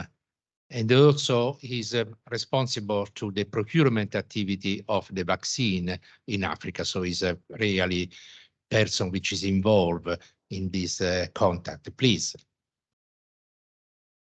Yeah, Prof, can you see my screen? Yes, we can. Okay, excellent. So first, Excellencies, dignitaries in the room. So thanks so much for inviting Africa CDC. And again, thanks to Prof. Kolisi. I consider him as one of my mentors since I returned from Japan after my PhD. We have always been in touch, and he knows a little bit more about me than myself. So thanks, Prof, to always being there. So I'm going to give you an overview in a few minutes on the Africa CDC for a call of a new public health order, and which local manufacturing of therapeutics, diagnostics, and vaccines fall under the third pillar.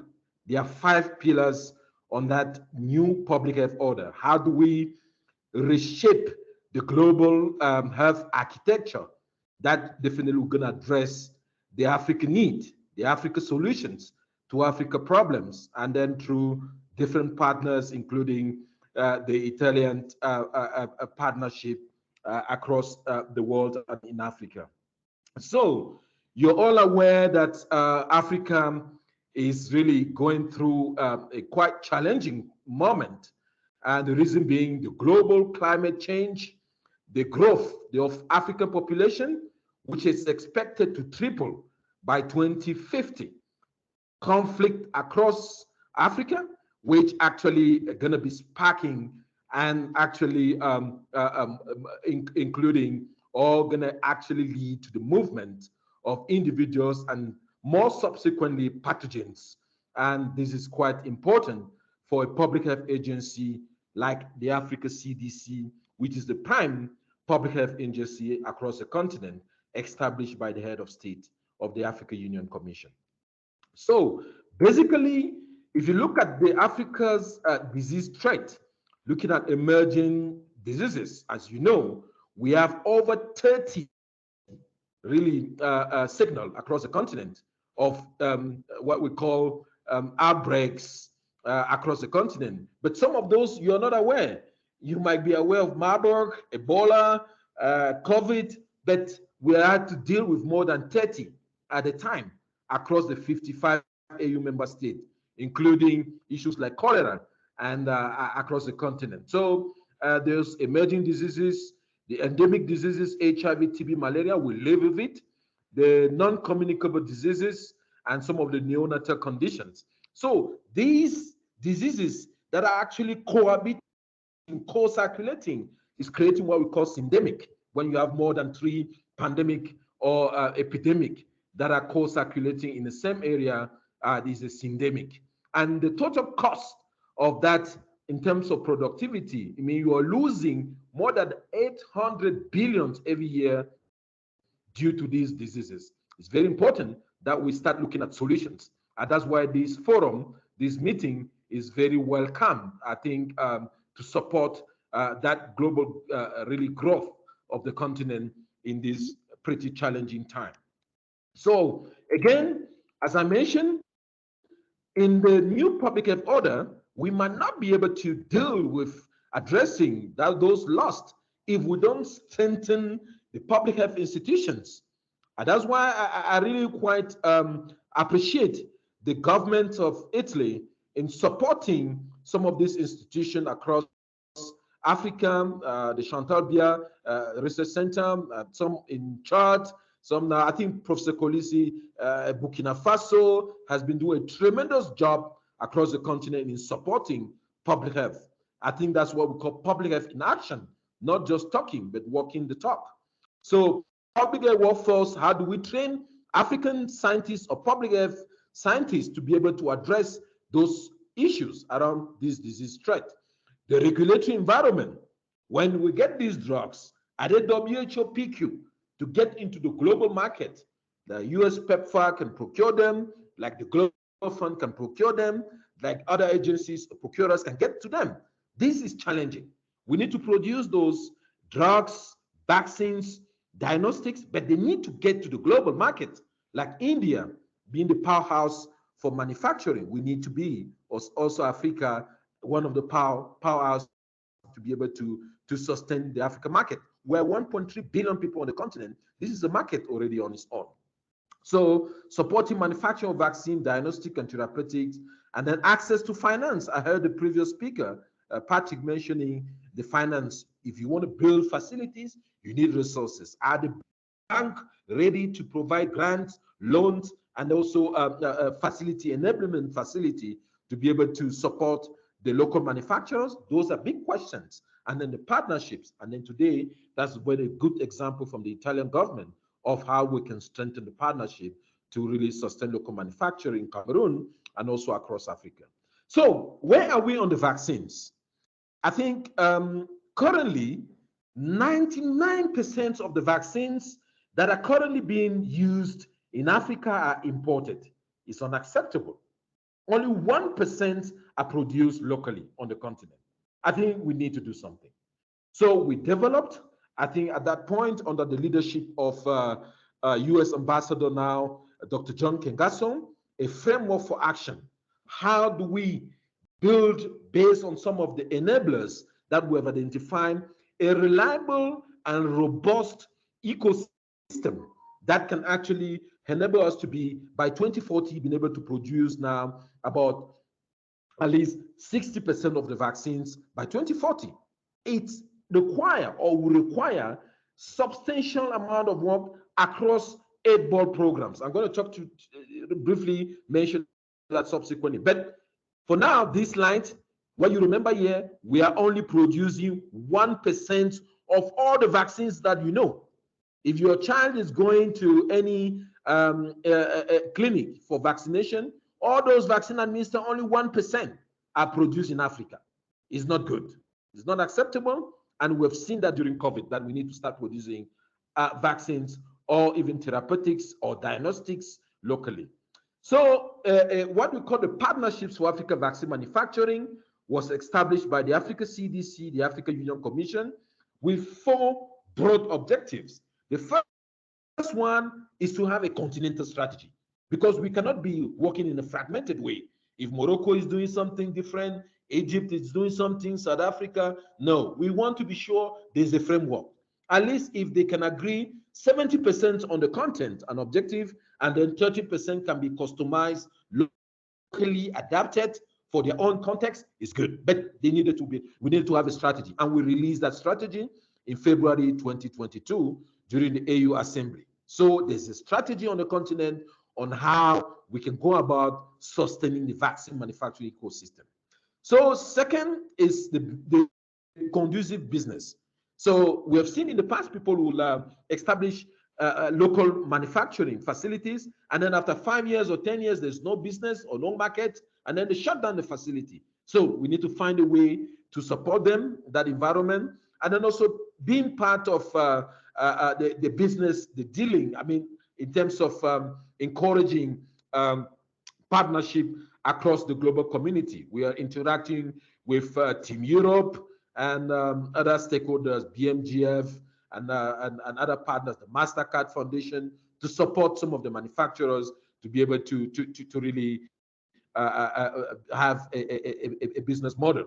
And then lastly, being kind of a database for vaccines across the continent. If you ask me who is doing what across the continent, I should be able to tell you that in Cameroon, this is what we have, facilities, this is what we have in South Africa, what antigens or vaccines they are planning to produce by 2030 and 2040. So that's the role of the African Union and Africa CDC to be able to anchor that database. So I'm going to just skip this slide because this is going to be on this really subsequent slide. So these are the 8 board programs, and these represent the enablers. If we want to get by 2040, produce 60% of vaccines on the continent, these are the key elements. We need to be coordinated. And that coordination is from the African Union, where we sit. Because we deal with head of state, the 55 head of state, we have that really convening power to be able to address some of the fundamental and political issues. That's the heart of really the political environment for Africa. So we need to strengthen the regulatory environment. I've heard also Patrick mention having a robust R&D, system. We need to have infrastructure development. It means that when these products are produced in Cameroon, can they be exported to Egypt? Can they be exported to South Africa using the free trade area? That is very important, because if we are overproducing, that's going to not meet only the Cameroonian market. It has also to meet the African market. Tech transfer and IP, I fully agree with Patrick as well. We need to deal with those MPP, the medicine patent pool. I'm happy that you also identify some in Italy. Italy has experience of very old pharmaceutical environment and ecosystem that we can learn from them, really, to be able to strengthen our own environment in Cameroon. Access to finance, I mentioned already, but more importantly, the market. You need to produce, but you need to find a market. If you produce, there's no market, no business. So we need to be sure that all those key enablers are there to be able to support us. So for the vaccines, I think basically we are tackling all these different ball program and those different areas. And as I've said, already $1.5 billion have been committed to support the vaccine manufacturing ecosystem. We are building a pool procurement mechanism. This pool procurement has been very instrumental during COVID. We have what we call the African Medicine Supplies Platform, where all these drugs, these vaccines, these commodities are being actually registered, and each of the member states can actually have access and procure through that platform. I invite local manufacturers in Cameroon to register. If they don't have that information, they can reach out to Prof. Kolisi and myself. We'll provide information how to register, so your product can be visible to all member states, all ministers of finance, of all ministers of health, so that you can find the market. So now we're also working with our partners in Korea and other parts of the world to strengthen our national regulatory authorities so that they can approve some of these products. If they have not approved, it means they are not safe. If they are not safe, they cannot be utilized in other countries where there's a robust regulatory environment or system. Vaccine R&D, we talked about it. Capability, how do we train African? I think that's also a very good point and very good area where the Italian collaborations and partnership have been doing. I'm aware, I've witnessed several Africans being trained in Italy and then back in Cameroon to take position of responsibilities. That is what we want to see moving forward in ensuring that we maintain and retain the African scientists in Africa. So this is a map where we have been. We've released the framework for action in February 2022. First, we established a group of consultants and experts. So I led this initiative, particularly from the African Union. We recruited across Africa experts. And then we said, come and sit here in this particular work stream that I mentioned, enablers, contribute what you want to see. If you say the Africa we want, what is your own contribution to make things happen? And then they came up with a draft of the framework for action, and that's the draft of the framework for action that we use to be able to release for the continental strategy. So again, what we've been able to achieve so far, we convened several meetings on market shaping and several other meetings to ensure that we disseminate findings from the African Union and African Union Commission. So what you see here are some of the achievements, the vaccine initiatives. There are about 30 in Africa, and we're planning to have some training hubs, talent hubs across the 5 regions of Africa. And then also we have been able to strengthen national regulatory authorities. There's one mRNA tech transfer hub in South Africa, where there's been a training for transfer of technology for mRNA in Africa. I think this is very important so that we build that capacity across the continent. Now on therapeutics, a few slides, this is the landscape.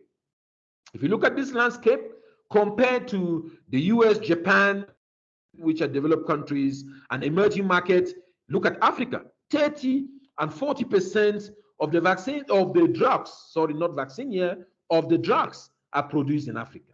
60 to 70% are imported. It's still very low. We are still importing more than 70% of the drugs. I think this is alarming, and we need to really work on that. And then again, that's why the initiative is very crucial, that we can change these figures moving forward. If you look at the countries that are producing, by the right, you have Morocco, and Morocco addresses 50 to 60% of the local production, but they still import about 50%. But now the rest of Africa and others, you can see clearly that is decreasing over time. If you look at Ethiopia, 10 to 20% are produced locally, 80 to 90% imported. But the bottom line here is much better for the vaccines. 90%, 99% of the vaccine imported, but now for drugs, 70% and plus imported. So there's a lot to do in terms of work across the continent. So I mentioned this already, but however, we have about 375 drug makers in Africa, but only 5 are WHO pre-qualified. If only 5 are WHO pre-qualified, it means only those 5 can sell to UNICEF, can sell to PEPFAR, can sell to the Global Fund. This is where the WHO PQ is very important. We don't just manufacture, but we get the market, the global market, and then you have to WHO PQ to be able to have access to that market. So for diagnostics, it's the same picture. We are actually also, for diagnostics, it's quite also alarming. More than 70% of the test kit, even HIV rapid test kit, are imported. And then PEPFAR has set a benchmark they want to procure, and they are pushing the manufacturer locally. They want to procure from the local manufacturers, and they have set a budget. If you are able to manufacture, the Global Fund and PEPFAR are ready to procure directly to the manufacturer, not to the international manufacturer, to sustain local production. So I'm going to conclude here to say these are the partners we have been working with. I think subsequently I've seen that there's a support from the Italian government. We need to include that subsequently on this acknowledgement to see that all the partners are aware that the Italian community, collaboration and partnership are also supportive to the local industry. So I would like to acknowledge all the African scientists, all the member states that have contributed to the framework for action in the market design, demand intelligence, in the regulatory strengthening, the access to finance, the tech transfer and IP, the R&D talent development and infrastructure, and the secretariat and the initiative led by the Africa CDC under my leadership. So thank you all. And again, thank you, Prof. Kolisi, for the great job you have been doing. Back to you, Prof. Thank you very much, Nikes, for your long welcome to us. And we can go directly to the second talk you want to do now, Camilla, or after? Okay. So we just, unfortunately, we are in delay.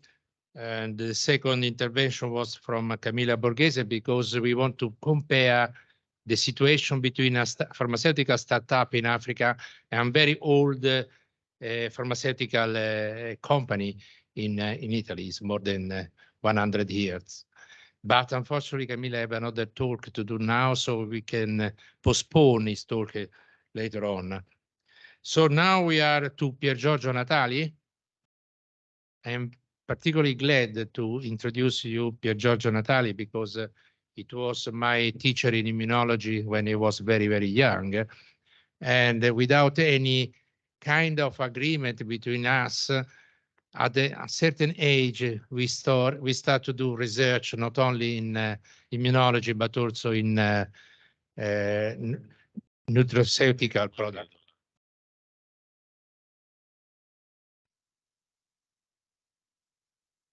Just a small introduction, it was the head of the Department of Immunology at the Regina Elena Institute, Cancer Institute in Rome.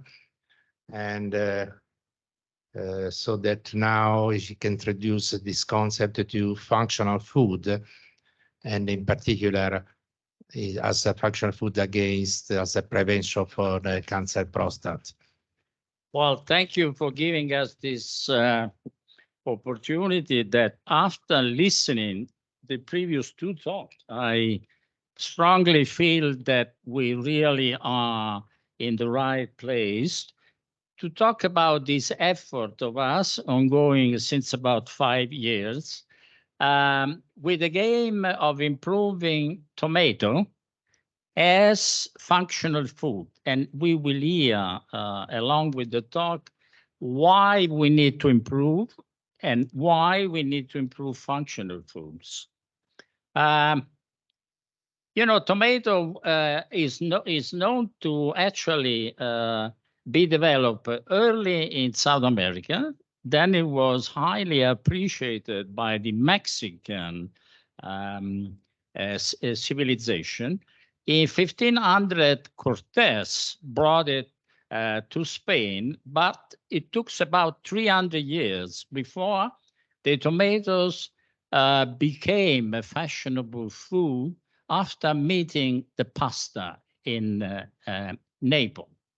And from this, you know, small historical background, let's understand what is the background we have entertained our effort.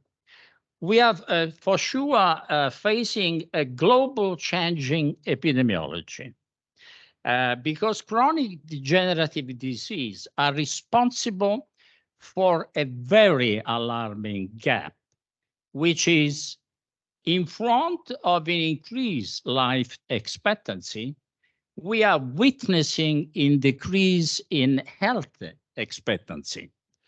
And if you look for people over 65, you have about 80% who are afflicted at least by one CDC, and over 68 afflicted by 2 CDC. So what are the major social determinants of this alarming epidemiology? Climate change, conflict, migrations, urbanization, changes in dietary and lifestyle pattern, especially because most of the dietary pattern shift to the European, to the Western side, and increasing disparities that I think we are underestimating. What are the biological common determinants? Well, those are determinants that really are posing a daily life threat. And the reason is that the excess formation of the unhealthy molecules, so-called free radicals, which have produced by a number of environmental or metabolic or lifestyle changes, produce a persistent, low-grade chronic inflammation, which generate oxidative stress. And as rebound, oxidative stress is producing persistent low-grade. So what are the remediation that we have in front of changing epidemiology? Therapy? While free radicals are druggable pharmaceutically only for a very short time. Like if you're using the most known pharmaceutical like N-acetylcysteine, glutathione. Can we prevent? Yes, we can prevent in 2 ways, either as a society choice, like improving environment, public health, but this requires justice, fairness, universality, and democracy. And those are not global, no matter how we are entertaining the issue, but those are not global. Or we need personal choices, which require most of all health literacy and wealth. And those two are completely hampered by the increasing disparities of any type, social, economical, philosophical, religious, whatever. So if A, B are not easy to achieve at the global level, free radicals are chronically not one shot, but chronically druggable by functional food. Thus, we believe, as we start our adventure, that functional food are the exploitable resource to capitalize our health investment.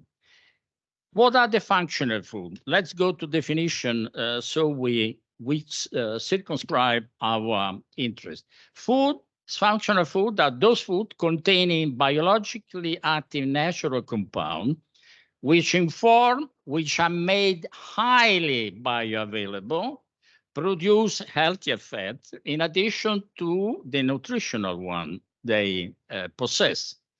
They are similar to natural food and can be consumed within a normal diet. We don't have to, to go against any barrier. And we are obviously attracted by the fact that the major epidemiological EPIC study done in Europe stated and proved that the Mediterranean diet, which is suggesting the consumption of food which is low in free radicals and rich in antioxidants, can, and it is still the unchallenged healthy dietary regimen. To the point that has been now very well reported that low general and specific mortality are by far lower for those who can follow closely the Mediterranean diet. So why would you choose tomato? Well, first of all, it's the second crop worldwide.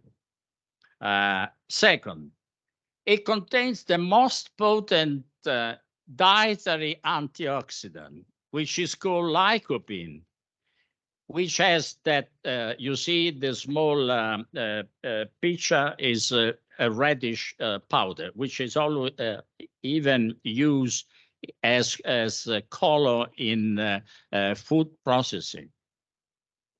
90% of our lycopene derive from eating tomatoes, cooked tomatoes, because cooking increase the bioavailability of lycopene. I mean, green tomatoes are water, fibers, vitamins, but very low or no lycopene. And of course, if you eat tomatoes and not single purified molecules, you uptake a complex of healthy micronutrients.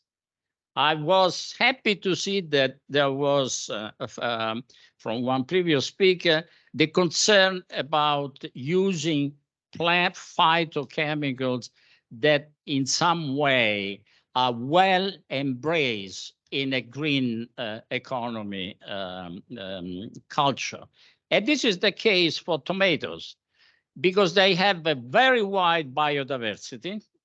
300 cultivars are currently produced, but it's about 15,000 types of tomatoes which are available worldwide. They need moderate tillage and watering. They are resistant to salt stress, which is quite easy to occur. They have low metals concentration in the fruit, because all of them will be stopped in the roots and in the stem. Actually, tomatoes are defined excluded plant in terms of soil contaminants. All the industrial waste is recyclable, even for making other food stuff, or for making paint, or for making whatever you think about. Even the packaging is recyclable for tomato. They have a rather low cost, at least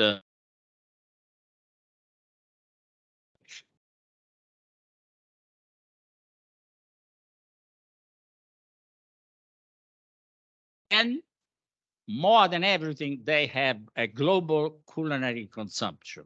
So you find no barrier to convince people to eat more tomato.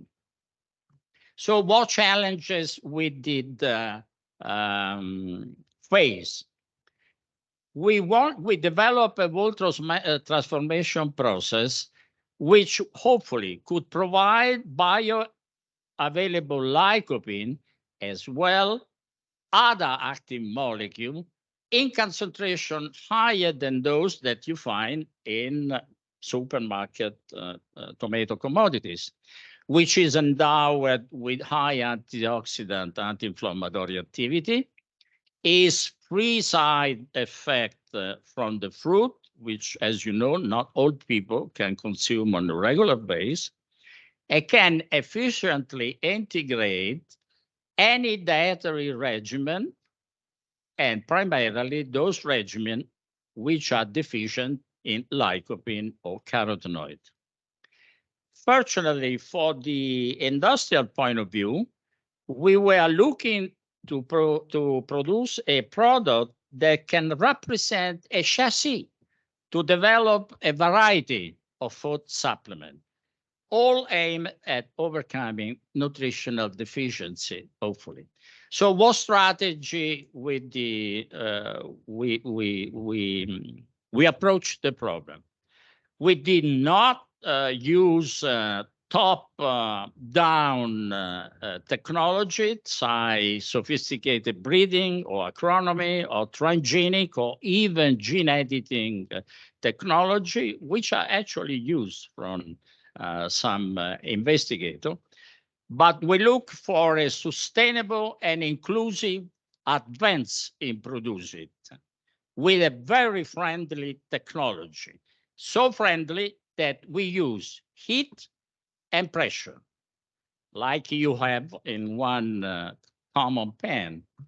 By the end of this effort, we developed a European patent, which I show you the composition of the product that is generated by the patent, compared with the traditional cooking. I will not spend much time along the number, but I was just to point out that even for all the form of lycopene, trans, cheese lycopene, or all the isomer of lycopene, our product is by far ahead of what you can achieve with the traditional cooking. More interesting, the processing generate those blasting two micronutrients during the cooking, which are not present in nature, but are generated by cooking, but are very important because they increase the biological activity of lycopene. To make the final product resistant and more active in terms of antioxidant activity, we added what is called olive vegetation water. The olive vegetation water is a very toxic disposable material that comes from milling olive.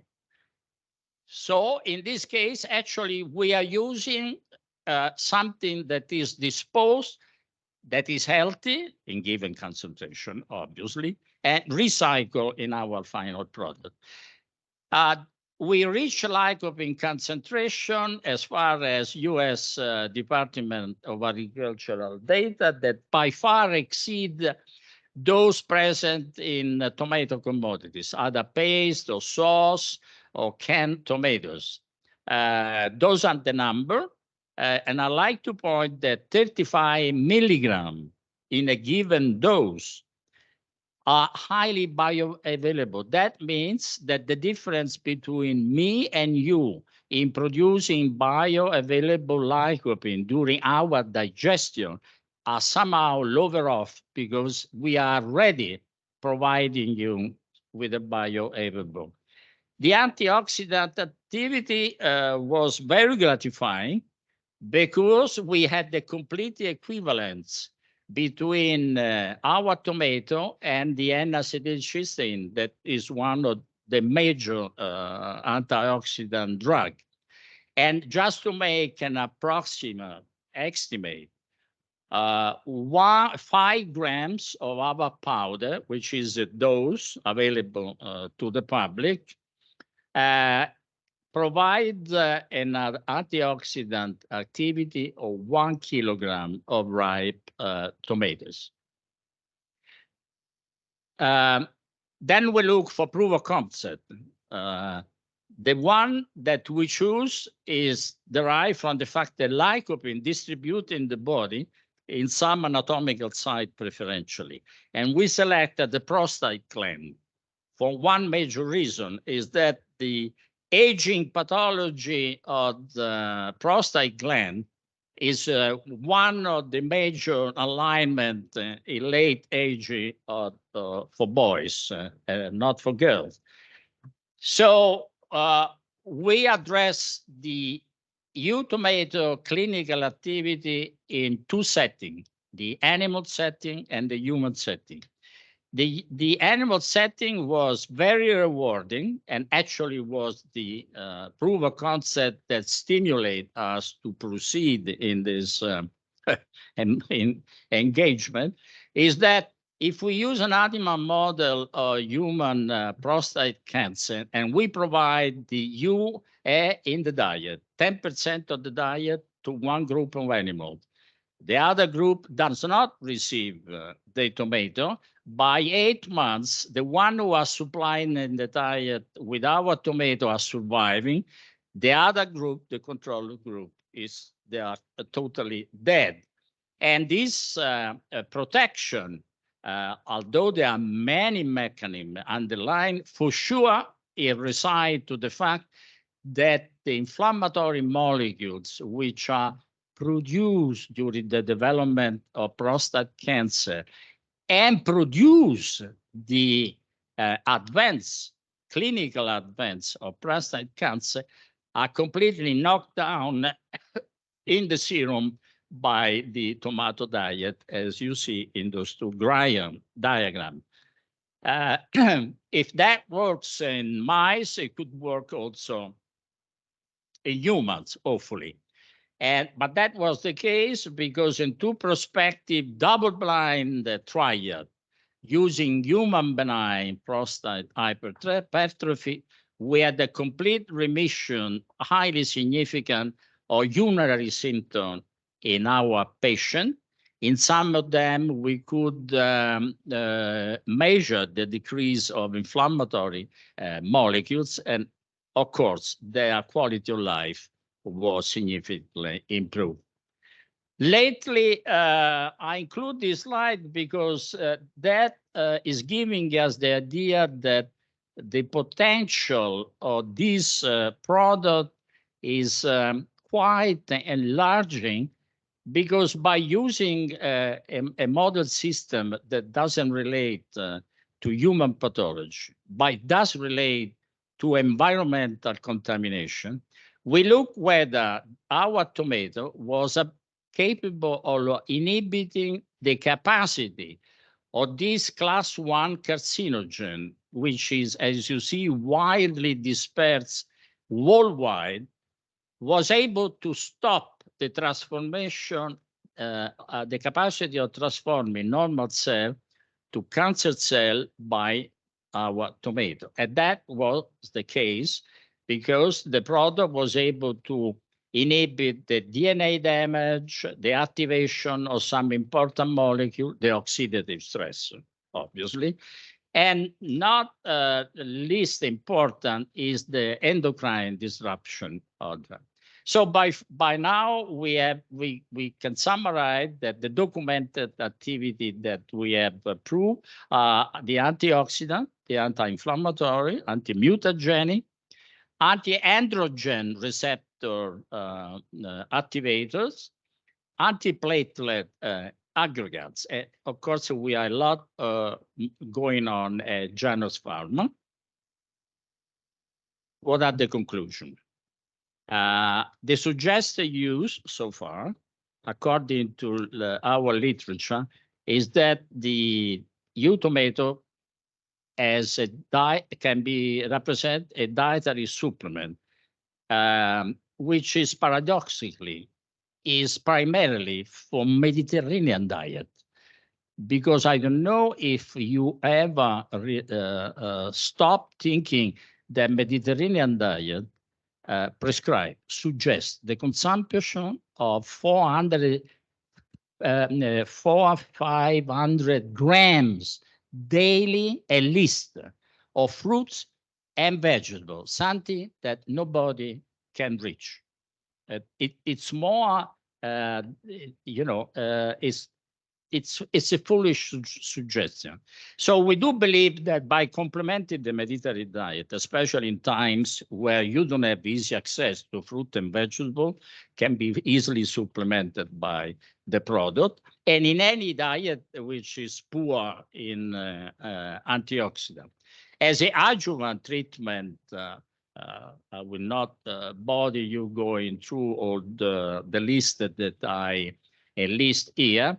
But for sure, in terms of therapy, we can provide in patient on the basis of obviously of doctor advice, the use for therapy for benign prostate hyperplasia, which is not accompanied by any side effect which penalize current treatment using other drugs. And can be the market, a market development? Yes, because you can add, it's really your wild imagination, what you can add to one envelope of the product. If you use L-carnitine, it would be a fantastic cardiologic defense mechanism. And you can use a lot of consumer product like drinks. For sure, the tomato juice made with our product, as you saw by the concentration of the antioxidant, is by far more effective. Sport good. Veterinary, we have early evidence that can be used in treating canine hyperplastic hypertrophy, which is occurring in any dog from the age of 6. And why not? If you leave us to wild imagination, can be included also in the key ratio, kappa ratio of any army worldwide. So we did reduce the gap. Can we reduce the gap? Hopefully we can, but remember that we are just blowing a field that has been already taken care by smart people of the past. It's a no recommendation by Cicero in dealing with his defense about old age, get senescent late to be senescent for a short time. And I leave you with this imaginative new botanical entity, which is the tomato. In terms of new tomato may represent a steam head. This tree is not present in nature, but somehow we put it together in a new product. Thank you. Okay. So this is a very clear example as we can make innovation just looking around us, not going to really, as you say, very complex genetic modification. So now I don't know if we can have Giulia. Giulia, can you otherwise is not connected. It was connected before, but maybe that is out. Giulia Cappelli. So Giulia, you can start. Yes, I'm connecting. I just starting to show my presentation. Just a few seconds, please. So Giulia is a scientist at the National Research Council and in the Institute of System Biology. And she's mainly, although is an immunologist in the education and training, but at the moment she's mainly focusing on nutraceutical activities in this specific institute, which is in Monte Libretti, not far away from Rome. And Giulia have a great experience in Africa, as this was the scientific director of CRA in Cameroon, so she can introduce the concept of nutraceutical for Africa. Okay, so can you see my slides? Yes. Okay, so Good afternoon, everybody. Thank you for inviting me to this conference. And as Professor Vittorio Colizzi told before, I'm a researcher of Italian National Institute Council, and I'm working in an institute that the Institute for Biological System that has developed many competencies that cover in the study of medicinal plants. So today I will just do a brief state of art of the research production in this sector, and also I will I will show you some project in which the institute where I work is involved with some initial data obtained by this project. So as you probably know, the World Health Organization estimates that 80% of the population of Asia, Africa, and Latin America use traditional medicine. And for many people, especially the ones that live in rural areas, this is the only available and accessible source of healthcare.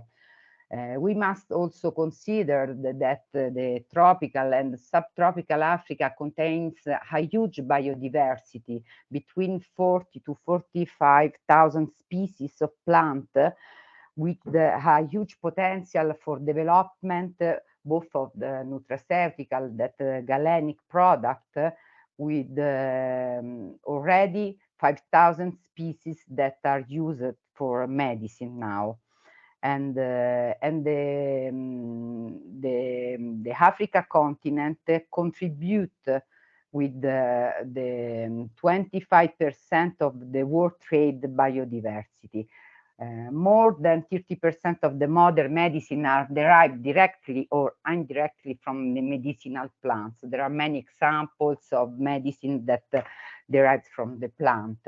And for this reason, considering that consider the widespread use both of traditional medicine, but that include, of course, also plant product, the WHO, the World Health Organization, identify a strategy to support, especially developing countries, in validating and regulating this vegetal product.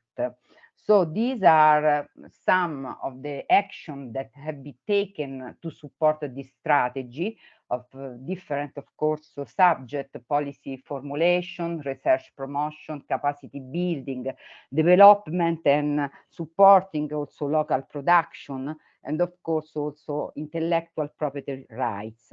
So today I just want to focus my presentation on the research promotion. The use of plants as source for active compound for both medicine and nutraceutical has been proven to have a significant scientific output. If we look at an analysis of the scientific literature indexed by the Scopus database concerning medicinal plants, these analyses show clearly that in the last 20 years, progress has been rapid, with a peak of scientific production in 2010. And now each year we can find around 5,000 new publications in this field. The research of products derived from the plants show great collaboration between mainly the Occidental countries, the countries of the First World, and the countries where these plants are traditionally used, especially Asia, Africa, and Latin America. So if we look at this figure, we can see that there are, of course, some countries where the research on medicinal plants is very diffused, and by contrary, the research of the medicinal plants in Africa is greatly underdeveloped. In fact, if we look below to the countries that publish the most in this field, there is no Africa country among these. And among the first 25 institutions, there are few African countries like Cameroon, as we see in this network of the collaboration, like Cameroon, South Africa, and Egypt, that start to collaborate with the other countries in the study of identification and also validation of the product derived from plants in many different fields. So the main interesting things is that during the last 10 years, 20 years probably, the research in the field of the use of plants, both as galenics but also nutraceutical, has benefited from the enormous development of innovative technological platforms. We can see here, in fact, there are innovative extraction methods, innovative bioinformatics study approach that can do a huge screen of natural product and reduce the number of products that then can pass to the in vitro and in vivo validation, and of course also the omics technologies, genomics, proteomics, and metabolomics methodology. So what happened is that if we look to this network of keywords in medical plant publication, these are two clusters shown. The first one on the left represents the publication in the period between 2009 and 2014. Sorry, there is a mistake. And the second one is a more recent period. And this slide, as you can see, during the first period analyzed in this publication, you can see that the majority of the articles published were concentrated on few keywords: medicinal plant, drug isolation, male rat, antibacterial activity. The majority of the articles were on the antibacterial or antimicrobial activity. But if you look to the right, you can see that now there are much more spots that correspond to multidisciplinary field in which the studies have been focused. And this image corresponds to the increased interest of this sector. So we can start now to talk about two projects that as Institute of the Biological System we are carrying out in two different African countries. As Professor Colizzi said, I've been in Africa for many years. So when I moved to this institute, we try to put together my scientific interest in plants and in Africa. So we participate as partner to do these two projects. One is in Cameroon, the other is in Chad, but both have as objective for our institute the identification and the validation of the local medicine, not only medicinal but also nutraceutical plant. And we are supporting these two countries with education, technological transfer, and of course also research activities. In Chad, we will collaborate also to the creation of the medical plant center.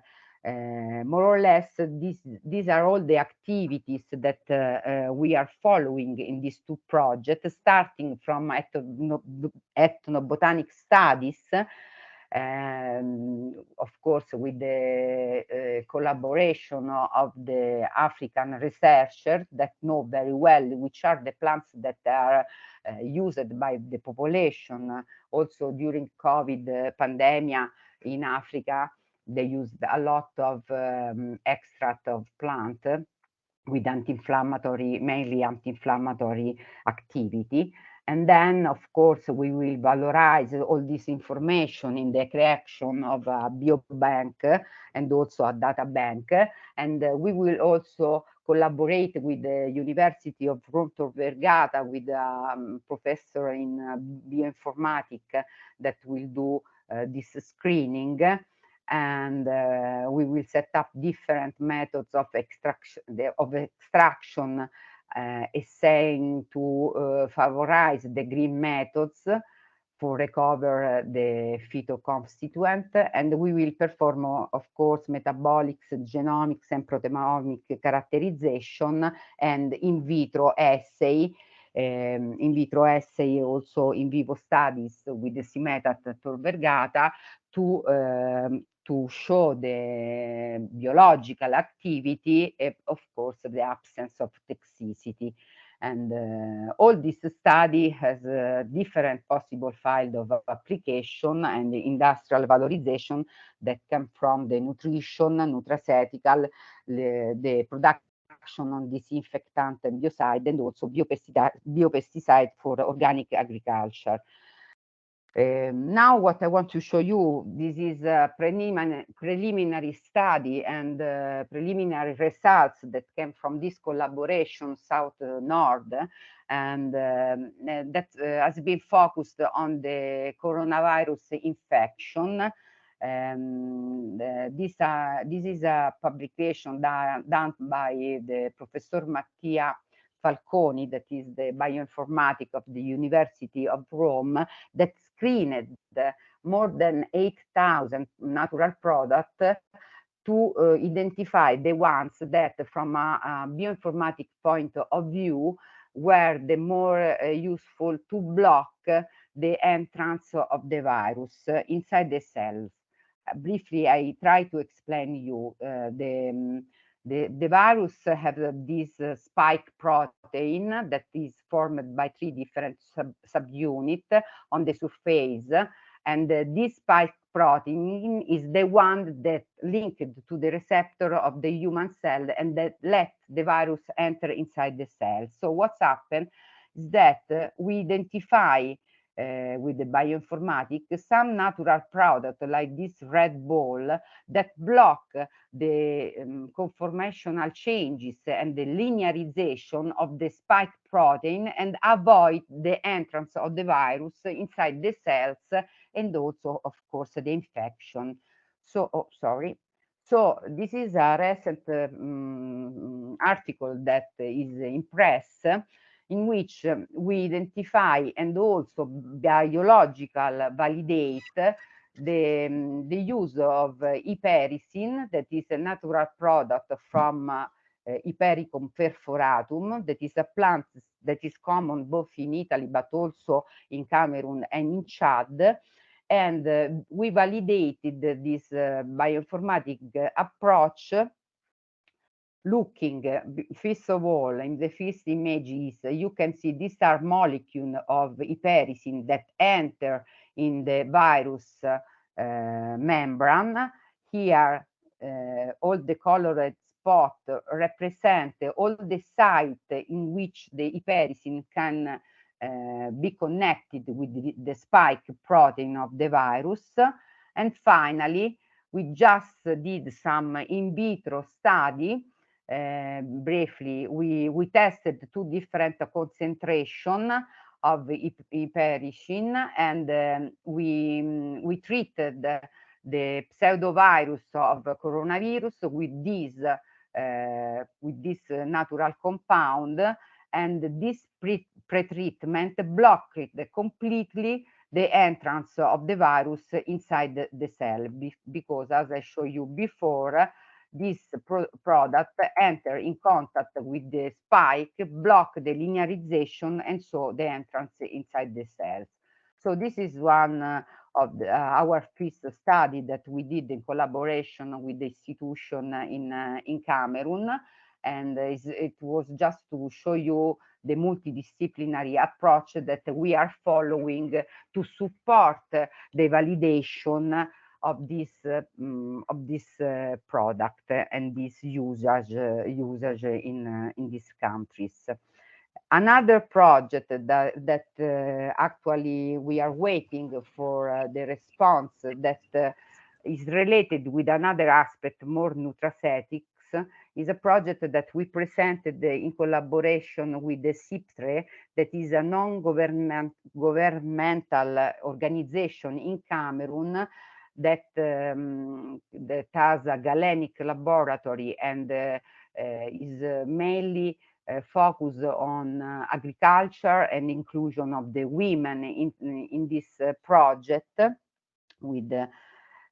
So we presented this project that has the objective to reduce the post-harvest losses of tomatoes.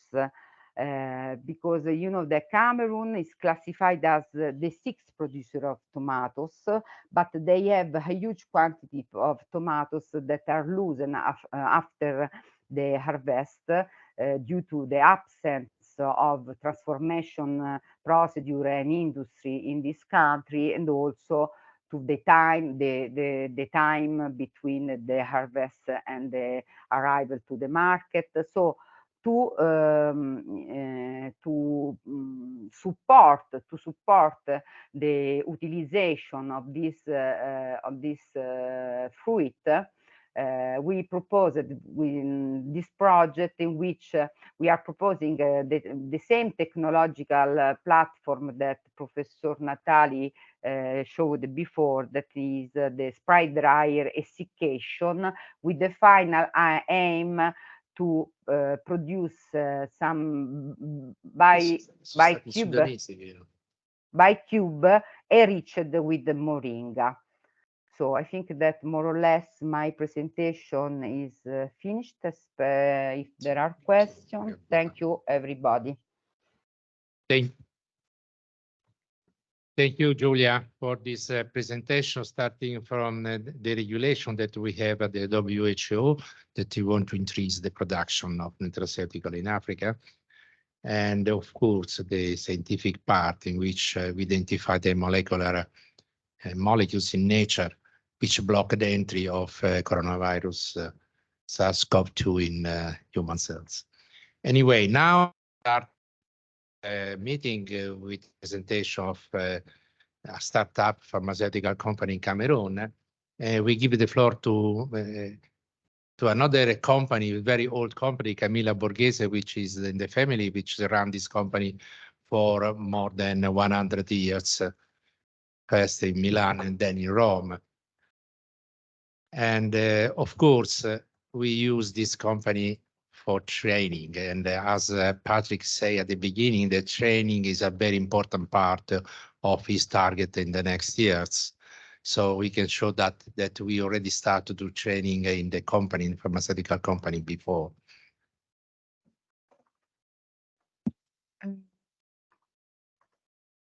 Good morning to everybody. I thank very much to be invited.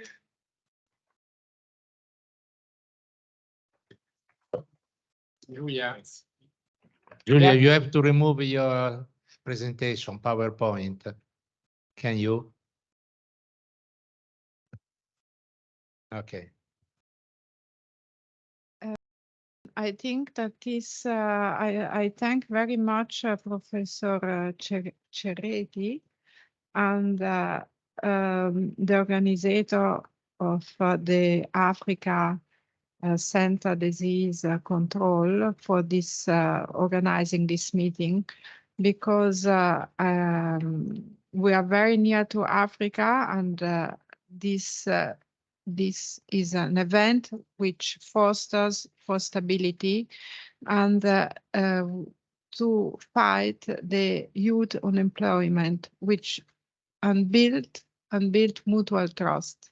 So I thank you very much, and I think that the history of Istituto Biochimico Italiano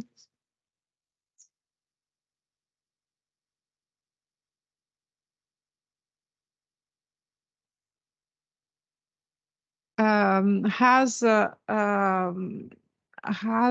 history which enhances the extraction from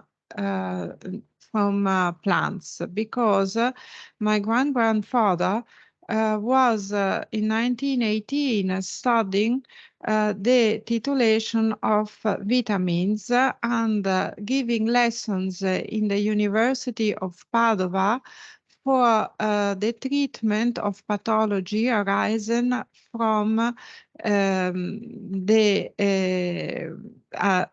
bad nutrition and no vitamins. In that time, even in Milano, there was no university. And he started to export his vitamins all over the world, finally also building factories abroad, because in that time the shipment was very, very expensive and very slow. Today, EB has developed more in the direction of the production of penicillins, which are, we have to remember, they give the complete different treatment in operations, and come also from mushrooms, from muffe. And we have today a production site which is south of Rome, with one building completely dedicated to penicillins, and we are recognized from all important authorities. Naturally, we care about environment, and we control all our discharges. During the development of our company, a lot of production has been put on the market, which were sourced for extraction. And finally, we were very competent in the production of sterile antibiotics. And we are landing now to contract development manufacturing for processes. In between, IBI was, during the World War, producing all the insulin needed for the Italian market. In 1987 and 1988, EB started a cooperation with Algeria for a plant to produce antibiotics near Medea, which you see in the picture. More than 60 Algerian graduated were trained at EB facilities in Milano and Aprilia for more of 700 months man. So this was a big effort. And you see, there was all the range of penicillins were produced in this factory in Medea. And obviously there was the control laboratory, because quality is always the heart of the production of medicines and nutraceuticals, no matter if they are derived from extraction, natural extraction, or synthetic production. So today, EB has its own registration for penicillins all over the world, and its own affiliates in Germany and in England, and naturally we deliver also to Italian hospitals, especially the whole range of ampicillins, ampicillin sulbactam, amoxicillin, amoxicillin clavulanato, piperacillin, piperatazobactam, all the range of penicillins. But the know-how in the production of sterile products has been expanded to other products that you can see on the right, levosimendan, sugamadex, tecoplanina, and voriconazole. We are about 280 people with a high percent of women, and actually a young company, because 30% of the employees is under 35 years. We manufacture a lot of vials, about 45 millions, and we can produce sterile penicillins for 150,000 kilos. We are vertically integrated because we have the synthesis sterile that can produce these 150,000 kilos penicillins. We can fill the powder, but we can also fill liquid in vials and lyophilize them and do capsules. We have a full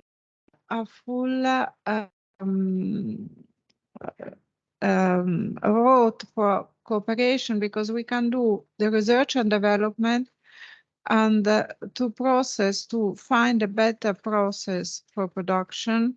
We handle biological active substances, and we can do different finished dosage form and supply a full service with quality control, quality assurance, and regulatory support.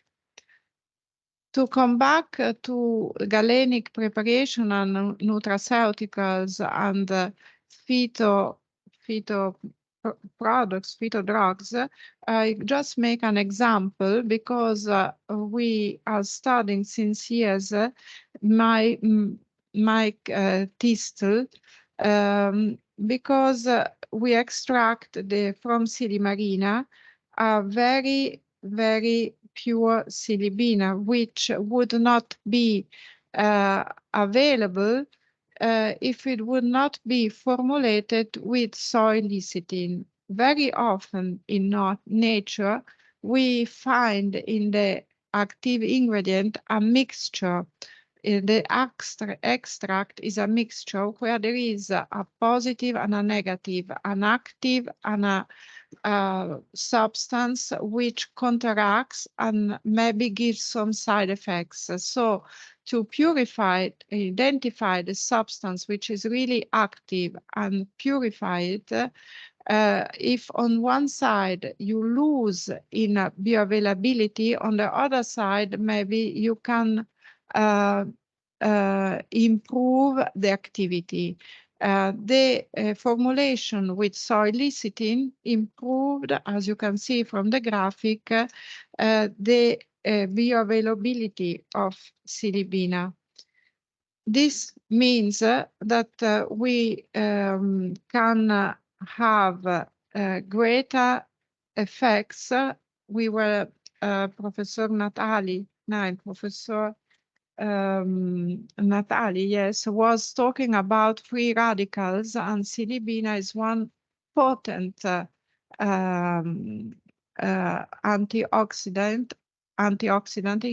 against free radicals, and has a lot of activities, also apoptotic activities.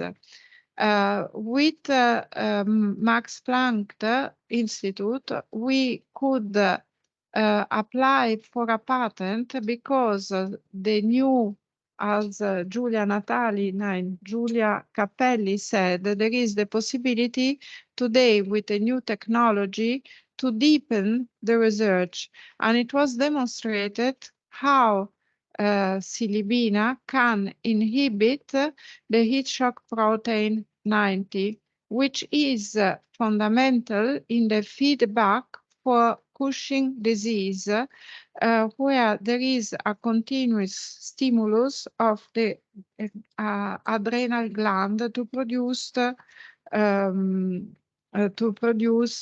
cortisol. So this is one of good examples how, coming from nature, you can cure other pathologies which maybe today are not being cured. We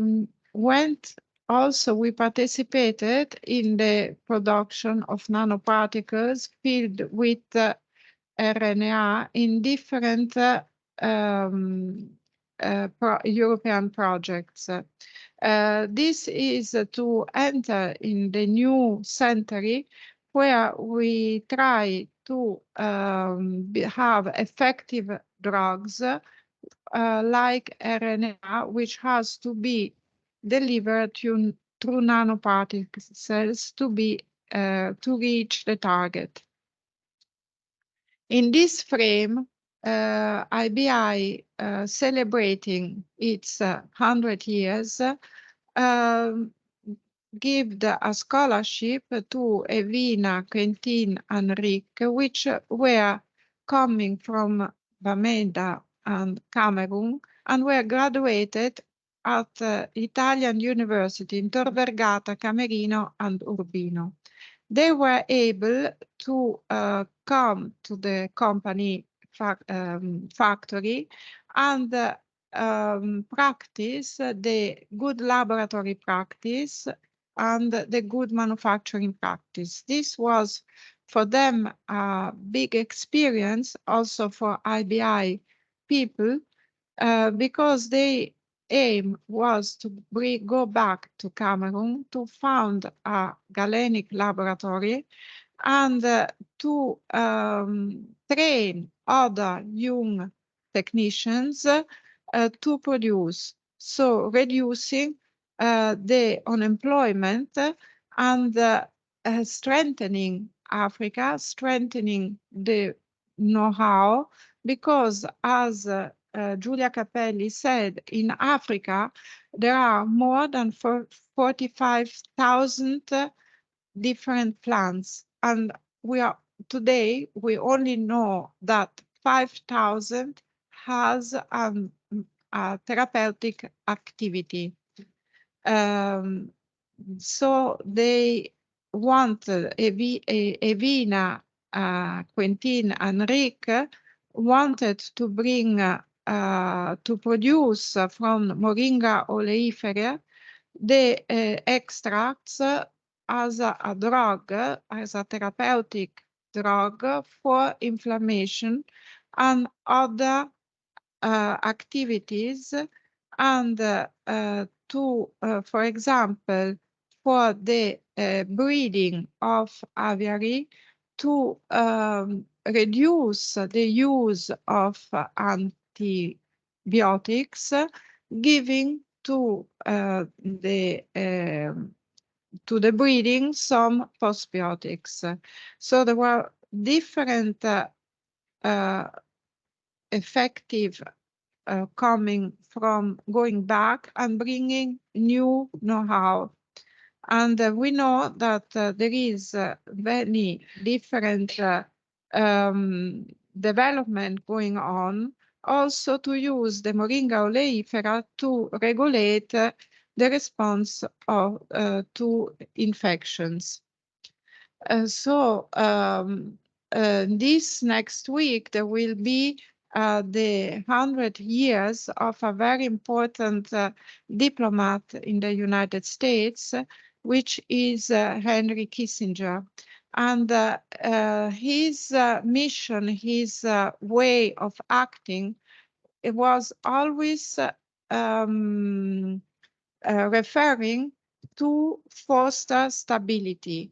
And to foster stability, we have to enter a common path of mutual trust, where we enhance all the opportunities and strengthen not only for Africa, but also for Europe, possibilities to cure. And project small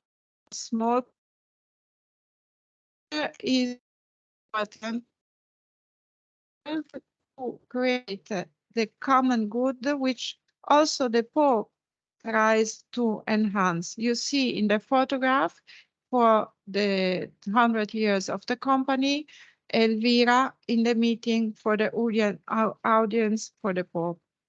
Thank you very much. Okay, so with this picture about the role of the pharmaceutical We can take the name pharmaceutical diplomacy. Normally, the new Minister of Foreign Affairs of the Italian government restructure a little bit the Ministry of Foreign Affairs, and they make a specific department, directorate called culture diplomacy. In my history, we did a lot of science diplomacy. Now we can start to think about pharmaceutical diplomacy, which is not marketing, but the use of drugs and a pharmaceutical approach to increase the trust of people and the peace. So that now we go to Carla. Carla Montesano is also an immunologist, based is one of George is your next generation immunologist. So after myself, it was many others. And she will present also the approach that we are following in natural products. Good afternoon. Thank you to give me this opportunity to share with you our experience in nutraceutical production, but mainly in nutraceutical research. So I think that I can skip some slide, more or less, because thanks to the other speaker, we introduced it very clearly the origin of nutraceutical material. In particular, we cannot forget that nutraceuticals born from traditional medicine. So come from the culture of people. We cannot forget anyway some challenge, and all speakers that speak before me demonstrate the problem related to the evidence-based research. So give some response to the mechanism of action of phytochemical that we use in nutraceutical preparation. We need also to understand the receptors that are used by the compound, the molecule that are present in nutraceutical, like Giulia Cappelli demonstrated for SARS-CoV-2. We need also a good standardization, quality control, and also control the concentration of compound that we put in the nutraceutical, and also the adulteration. Therefore, in this production, this is there is.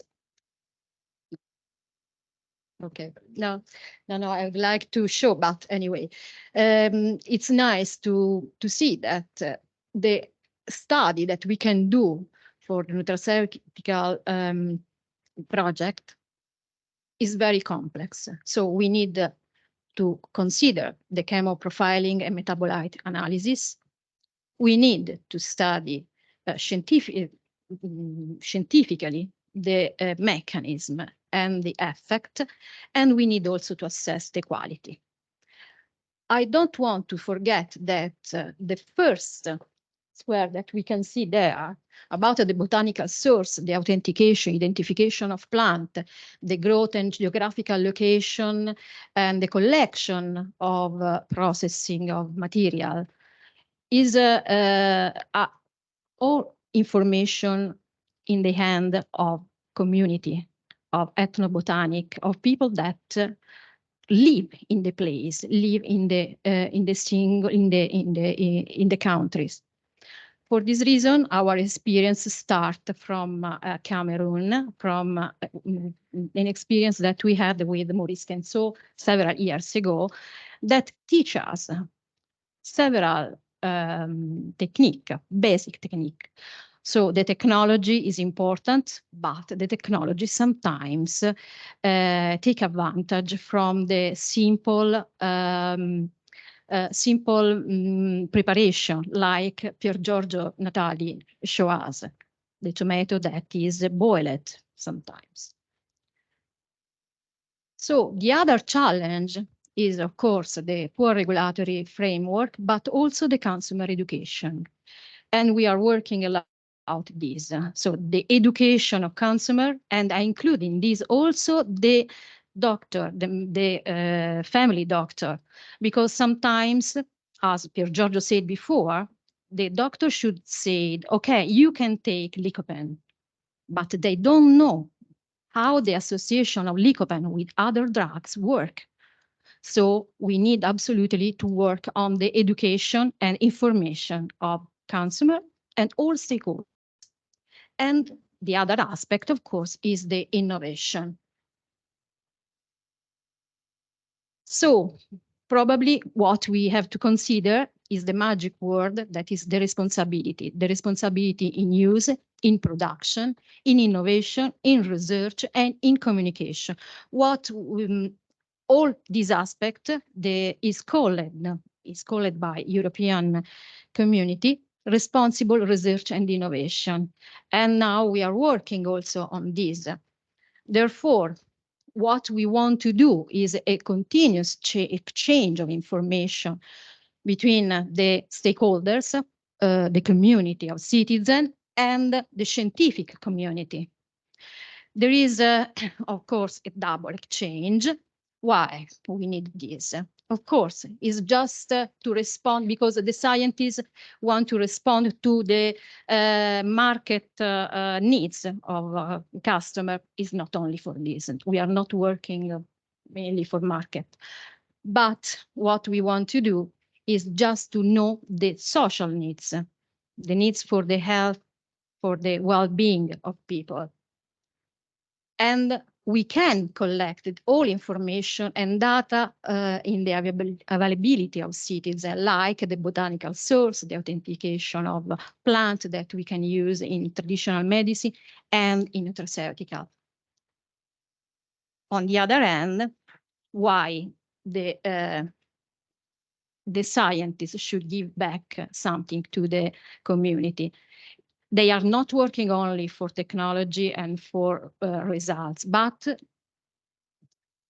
the scientists can give to the stakeholders and the community education.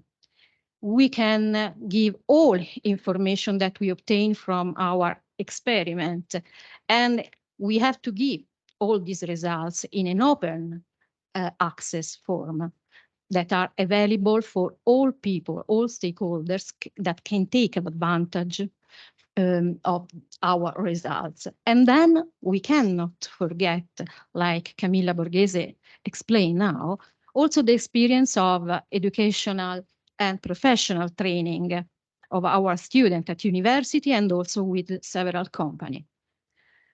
For this reason, I want to share with you our experience that start with Vittorio Colizzi, with Giulia Cappelli and other colleagues in Cameroon, and with Maurice Kenzo and other people in Chang and Yaoundé.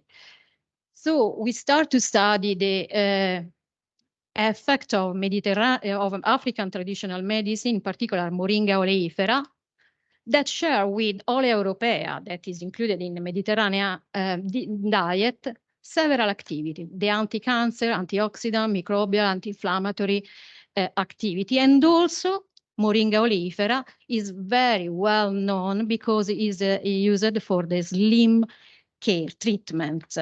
If you go on Amazon, you can buy kilos and kilos of Moringa just to slim. And also has a good hypoglycemic effect and is hepatoprotective. So all these effects were just tell us, like in history, by people that assume the Moringa oleifera in Cameroon. So we start to study this plant, the seeds, the leaf, the roots, several parts of plants. And first of all, we characterize the composition. Therefore, we characterize the phenol and flavonoids present in several parts of the plant. But what we search, what we interest us, were the microRNA that can work on the regulation of protein expression. That means that the regulation of protein expression can regulate several biochemical process and also cancer activity. Therefore, we characterize the anti-cancer activity both on Olea europea and Moringa oleifera. As you can see, reduce the growth of cancer cells and increase the apoptosis, that is a particular kind of death of cell, and also increase the antioxidant effect on these tumoral cell, cancer cells.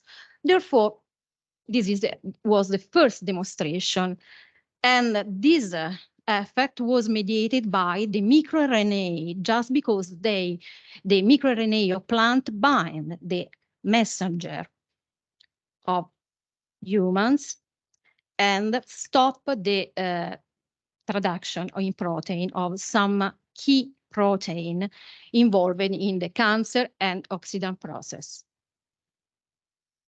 Another aspect that was mentioned also by Camilla Borghese was the effect on HIV. What we observed in patients in vitro experiment was an anti-infective activity and also immunomodulatory activity. Why?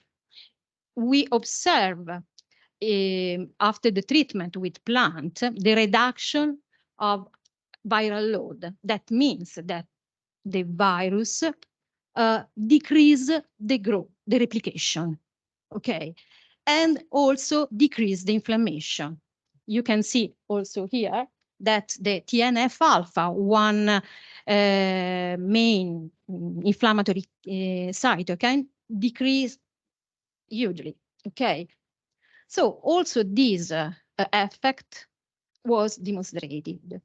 And coming back to the slim effect, we start to study also the effect on lipid metabolism, both in vitro and in vivo in mice model. We used mice that were fed with fat diet. And what we observe, I just put some significant data here. I put just the glucose, and you can see in blue the reduction of glucose and the reduction of cholesterol.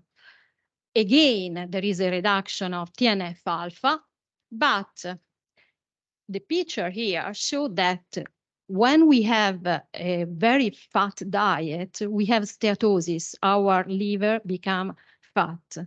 Instead, by treatment with Moringa oleifera, we were able to decrease this steatosis effect. And so the hepatoprotective effect was also demonstrated.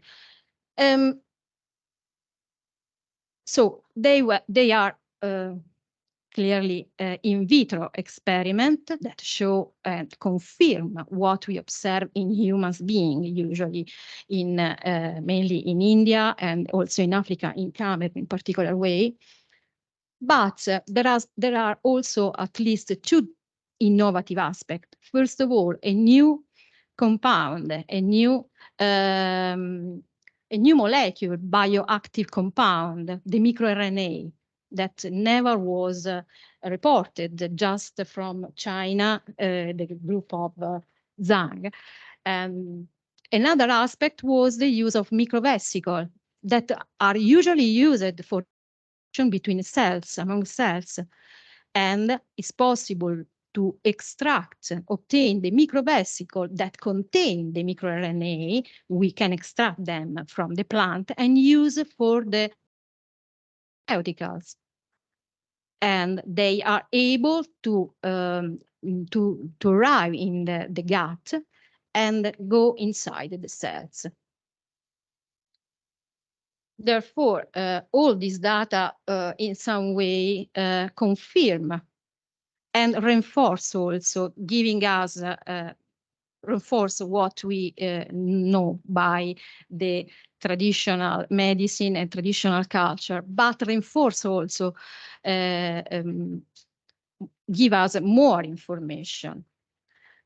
We also patent one of the aspect, because of course we cannot forget also that the intellectual property must be respected everywhere.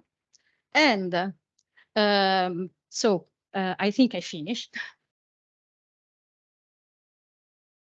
And thanks, first of all, visit our website on RRI, Responsible Research and Innovation, and Citizen Science, on the involvement of citizens in research.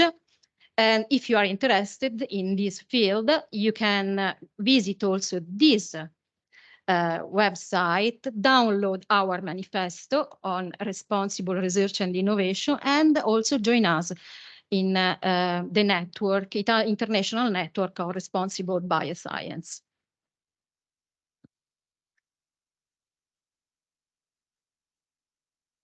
So Carla is a chairholder of the UNESCO chair in biotechnology and bioethics. So you can understand why we put also a concept as a responsible. So thanks a lot. So we have to proceed rapidly because the afternoon is finishing. So from Turin, we have Professor Baratta. You are in connection?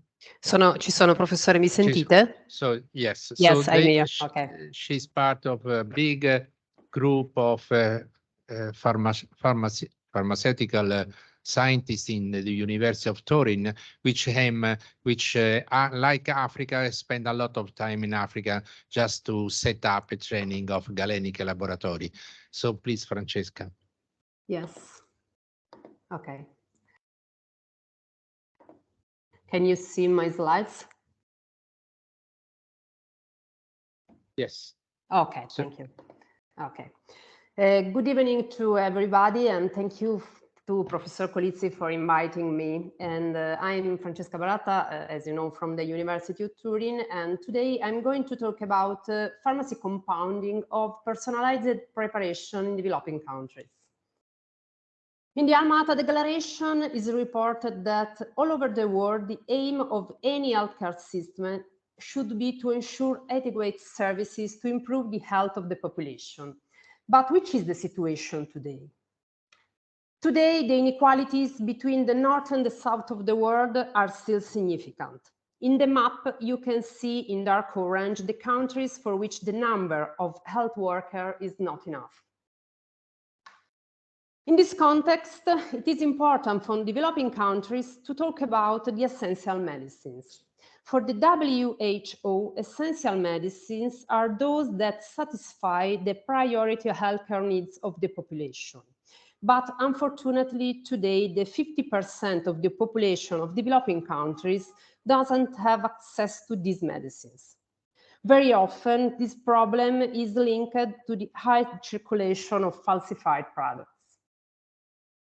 In the slide, the general definition of falsified medicines of the WHO is reported.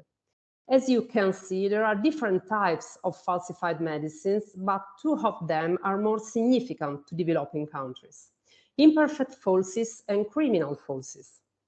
Imperfect falsies contain the right components, but they aren't manufactured with the correct methodologies. These products are usually ineffective. Criminal falsies, on the contrary, don't contain the active ingredient and may contain toxic substances, and the use of this product can be mortal.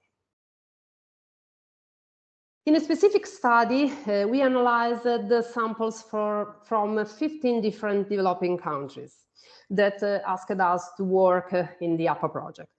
These medicines were purchased both in official pharmacies and from street vendors. All samples were analyzed according to the European Pharmacopoeia, and we found that the 52% was falsified, and of which the 2% was criminal falsified. Over time, we have performed many studies like this, and unfortunately, the results have always been similar. In consideration of the significant diffusion of falsified products in developing countries, we have decided to apply in this context one of the activities that historically characterize the profession of the pharmacist, the pharmacy compounding. The preparation of personalized galenic medicines by a community or an hospital pharmacist is an activity which in Italy and in general in the north of the world make it possible to respond to the needs of the individual subjects for which there are no suitable therapies on the market. The transfer of this type of activity to developing countries instead make it possible to prepare medicines not for a single person, but for the population belonging to a specific health facility. We are therefore dealing with different needs, but with the single cardinal principle. The medicine that is prepared must be of high quality. In this context operates the non-profit organization Aid Progress Pharmacist Agreement.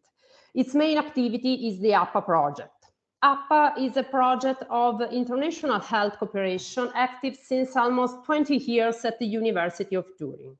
It is a project through which it's possible to obtain an effective and functional galenic lab in medical structures located in developing countries.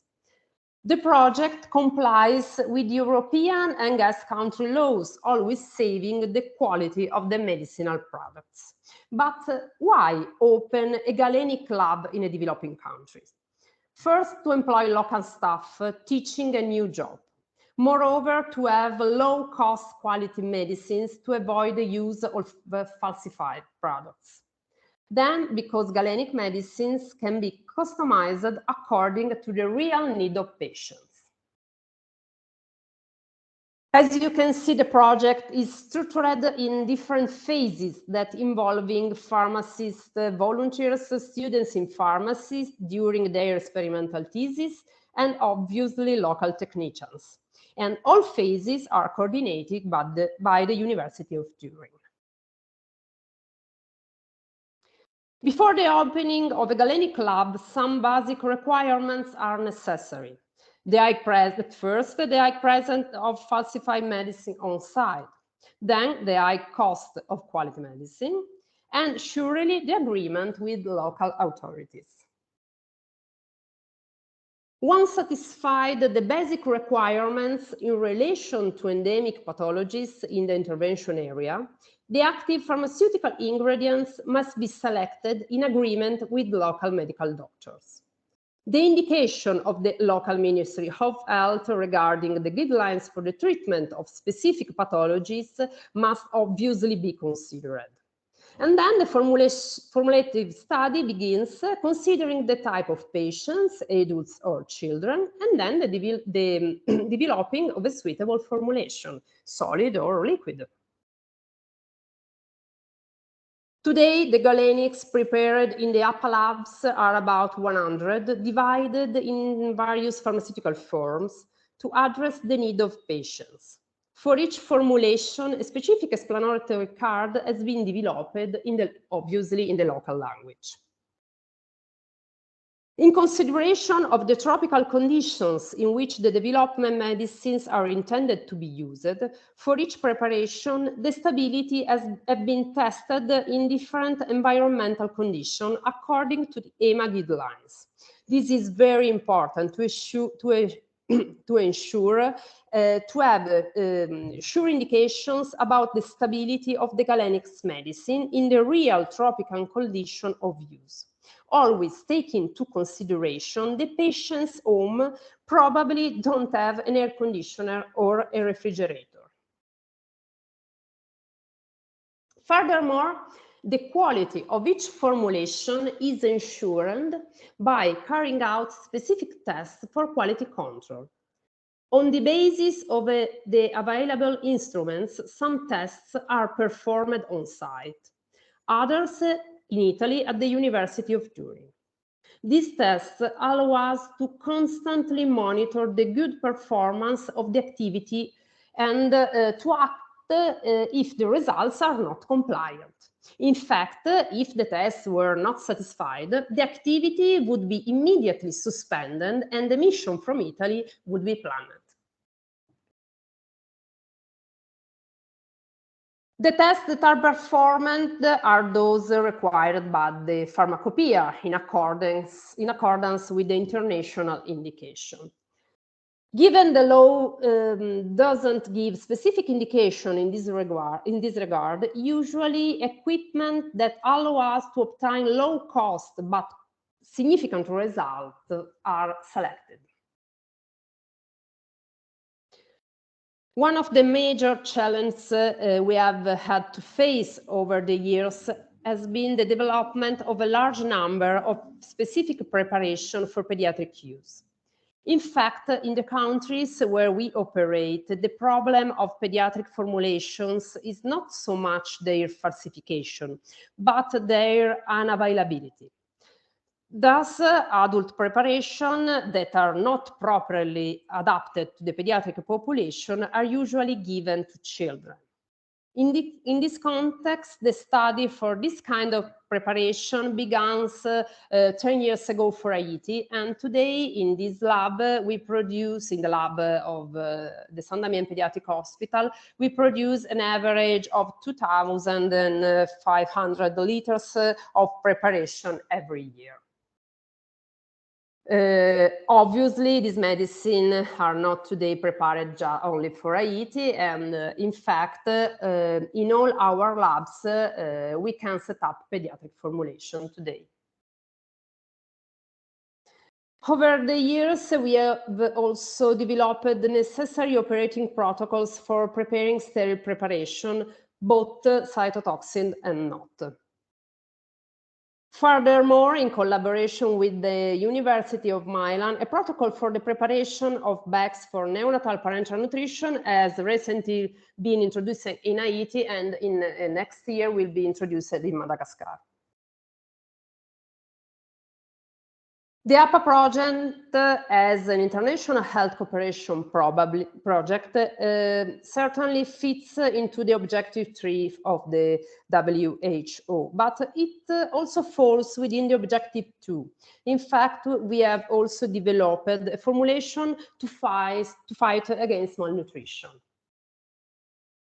There are indeed ready-to-use therapeutic foods in the market in the developing countries, but they have two major disadvantages: the cost of transporting them to rural areas and their discontinuous availability. Therefore, we have developed a formula whose composition is in line with the indication of the WHO and which our technician can set up in the Galenic lab. This way us always to have this product available and at low cost, and we certainly avoid the problems of transport to the rural areas where we usually operate.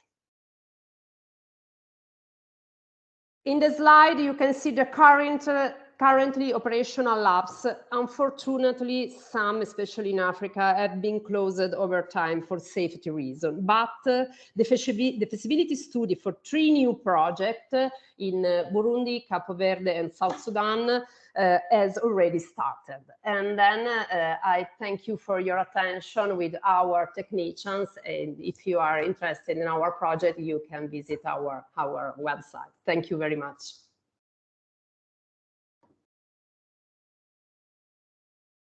Thank you, Francesca, for this practical, concrete example to do drugs in Africa. As most of people know, the big killer in Africa is malaria. And so we are always interested, curious, when we have a new approach in malaria. So now Professor Andreoli will discuss, will present some really new approach. And after we know if we can succeed, this big killer, drugs are in commerce and are used, but they develop a genetic resistance. vaccine is still in clinical trials. They are not still in. So for malaria, the big killer, we have no drugs, vaccine really to block. And this is the reason why which still we have a lot of mortality, especially in children. It's working? Yes. Good evening, everyone. I am thankful to have this chance to share our knowledge on on these studies. I am Gabriele Andreoli, and the president of the Institute for Advanced Studies and Cooperation, and we're grateful to the Geographical Society and would like to thank Professor Colizzi and Professor Cafu for this opportunity to share our knowledge. We will talk about HIT, holographic transfer technology, based on our work and studies and the studies and work of researcher Dario Spera. The Institute for Advanced Studies and Cooperation is a nonprofit organization that promotes science, technology, interdisciplinary work. We aim to bring new solutions for the development of better, more equal, ethic, and enhanced world. In doing so, we collaborate with many governments and institutions. We organize events like the World Changers Summit that will be held at the Pontifical Academy of Science the 5th of July. Lately, we have worked independently to implement projects on evolutionary biohacking, on the delivery of the metaverse infrastructure, and the gamicization projects in order to bring patients closer to understanding the use of evolutionary biohacking instruments and procedures. As we're doing all that, we were also following with growing interest and the amazing results of the work of researcher Dario Spera and HIT technology that promises to revolutionize the therapeutic field in so many different ways. As for example, the use of the technology to cure malaria. The trials have shown very encouraging clinical results and were conducted at the Austin Grazer Hospital in Nigeria on malaria-infected patients. The data also come from other trials in different locations like Cameroon, and they all align with the same astonishing results. It is about 7 days the patients are cured with the use of the electromagnetic medical device. Comes from and support to the pharmaceutical. The first element needs to be on the left, needs to be on the skin and placed correspondingly to where the liver is. Through the potential difference between the skin and the MD, electric charges are released in the form of ions, with simultaneously very low intensity electromagnetic signals produced by the so-called quantum dots. This produces a signal act and selective jamming frequencies, which propagate rapidly throughout the body and induce a selective variation of impedance in the structure of the cytoplasm and cytoplasmic membrane on the Plasmodium parasite, responsible, of course, for the malaria.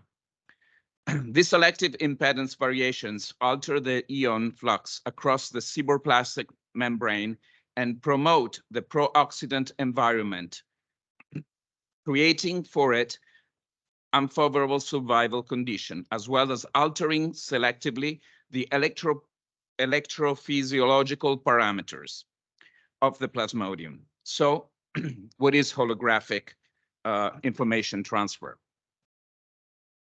Is an electromagnetic-based technology that allows through proprietary signals to trigger on selected targets. HIT technology induces selectively the oxidation or reduction antioxidation of biomolecules, resulting in the increase or decrease of the impedance of the structure, and consequently the expression of inhibition of the molecules itself.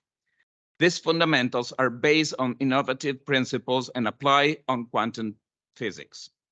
HIT technology, when applied in the medical field, permits to intervene in all kinds of pathologies, providing innovative, non-invasive solutions to many different health conditions. Offering a variety of groundbreaking medical treatment application, also different specific heavy-duty industrial needs can be satisfied by HIT technologies. such as extended life shelves for, products.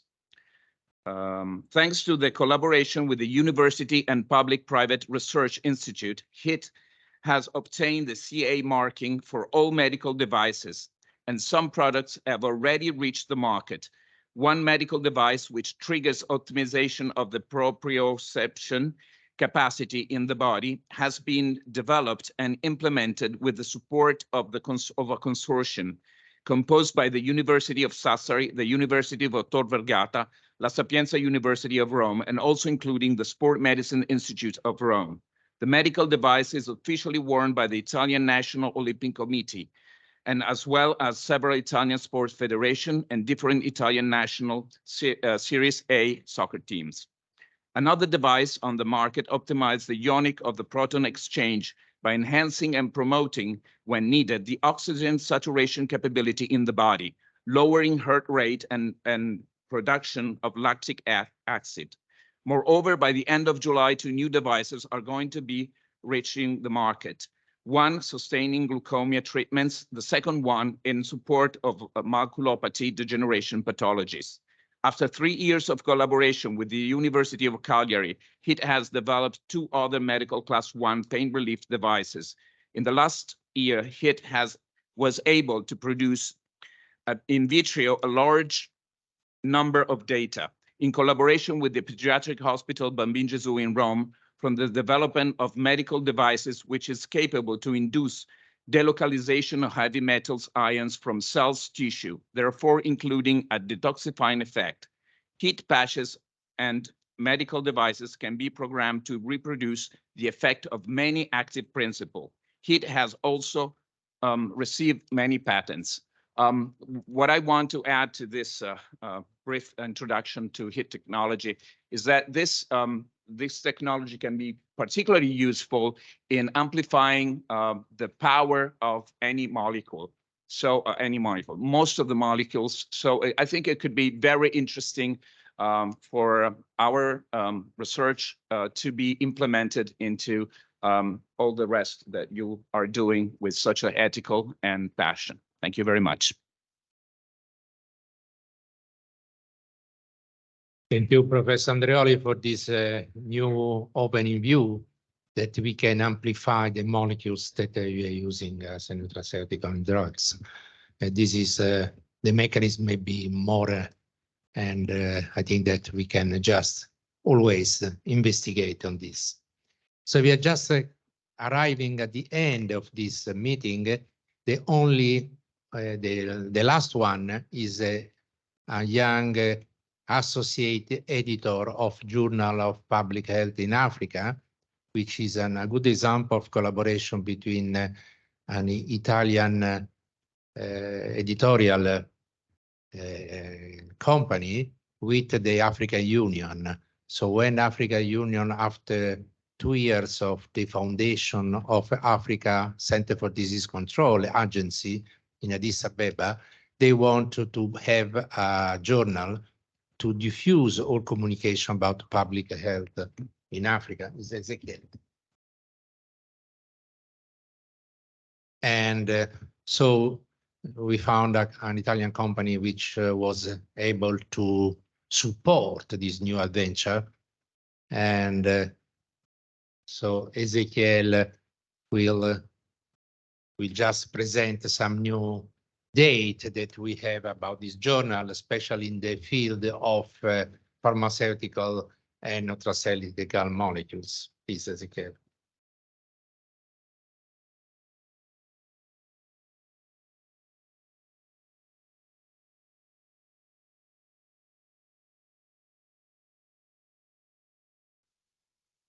Thank you, Prof, for giving us the floor. And I will particularly want to thank the Italian Society of Geography for organizing this celebration and this day, and specifically also the occasion given to us to present this data on behalf of the Journal of Public Health in Africa. So we're asked to talk on the impact or the use of the journal as an instrument for scientific health experiences on medicinal plant and health in general in Africa. And starting this presentation, I am very pleased actually to speak after all the presentation we have been having on nutraceutical and galenic startups in Africa. And I will follow this plan. But before going right in the subject properly, I would like to say that some major health issues in Africa, so when we talk of major health issues, we have three. I think it was said earlier before. First of all, we have infectious disease. We also have, secondly, a non-communicable disease, and also malnutrition. Talking of infectious disease, the three major ones that are actually prevalent in Africa, we have first malaria, as Prof said. Secondly, we just wanted to highlight something, as you can see, of the 241 million of cases of malaria worldwide. We have 4 African countries actually with the more than half of these case responsible to death. Secondly, we have HIV and AIDS. And for HIV and AIDS, okay. Again, in Africa, as you can see, the rate of death, the curve below, the rate of death worldwide, you can see that African countries also, the data or the figures are very different, really alarming, really increasing. And finally, we have tuberculosis with about 25% of people being infected with latent tuberculosis. Now, talking of non-communicable disease, again, I'll first of all share this chart on published in Nature. When you see the first image, you can think that, okay, Africa is more or less spared, but paying a close attention on the graph on your left, you will realize that, again, the great majority of age-standardized death rate is being found in Africa. And specifically, African countries, talking on non-communicable disease, we have, first of all, Mozambique with the greatest incidence. Secondly, Cameroon, Togo, Sierra Leone, Benin. These are the slides. And thirdly, let's talk quickly about malnutrition affecting, first of all, children, infants, neonates, but also some problem being found among adults.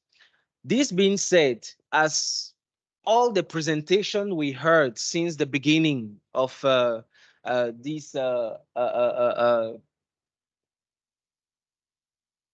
day,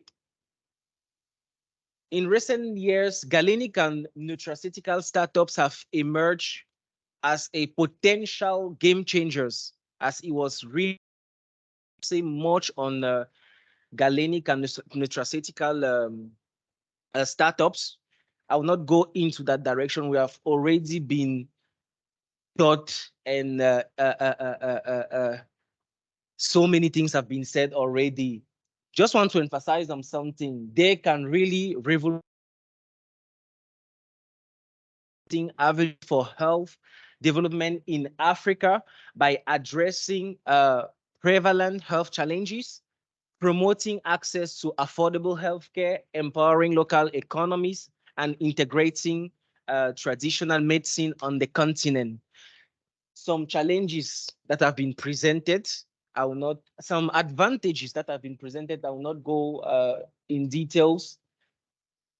But what is really important is actually the challenges. I think in addition to what have been presented specifically by, I think Dr. Patrick Elundu with the TB Mosa Pharmaceuticals, and in addition to those challenges, I believe that there's also sometimes some lack of scientific methods.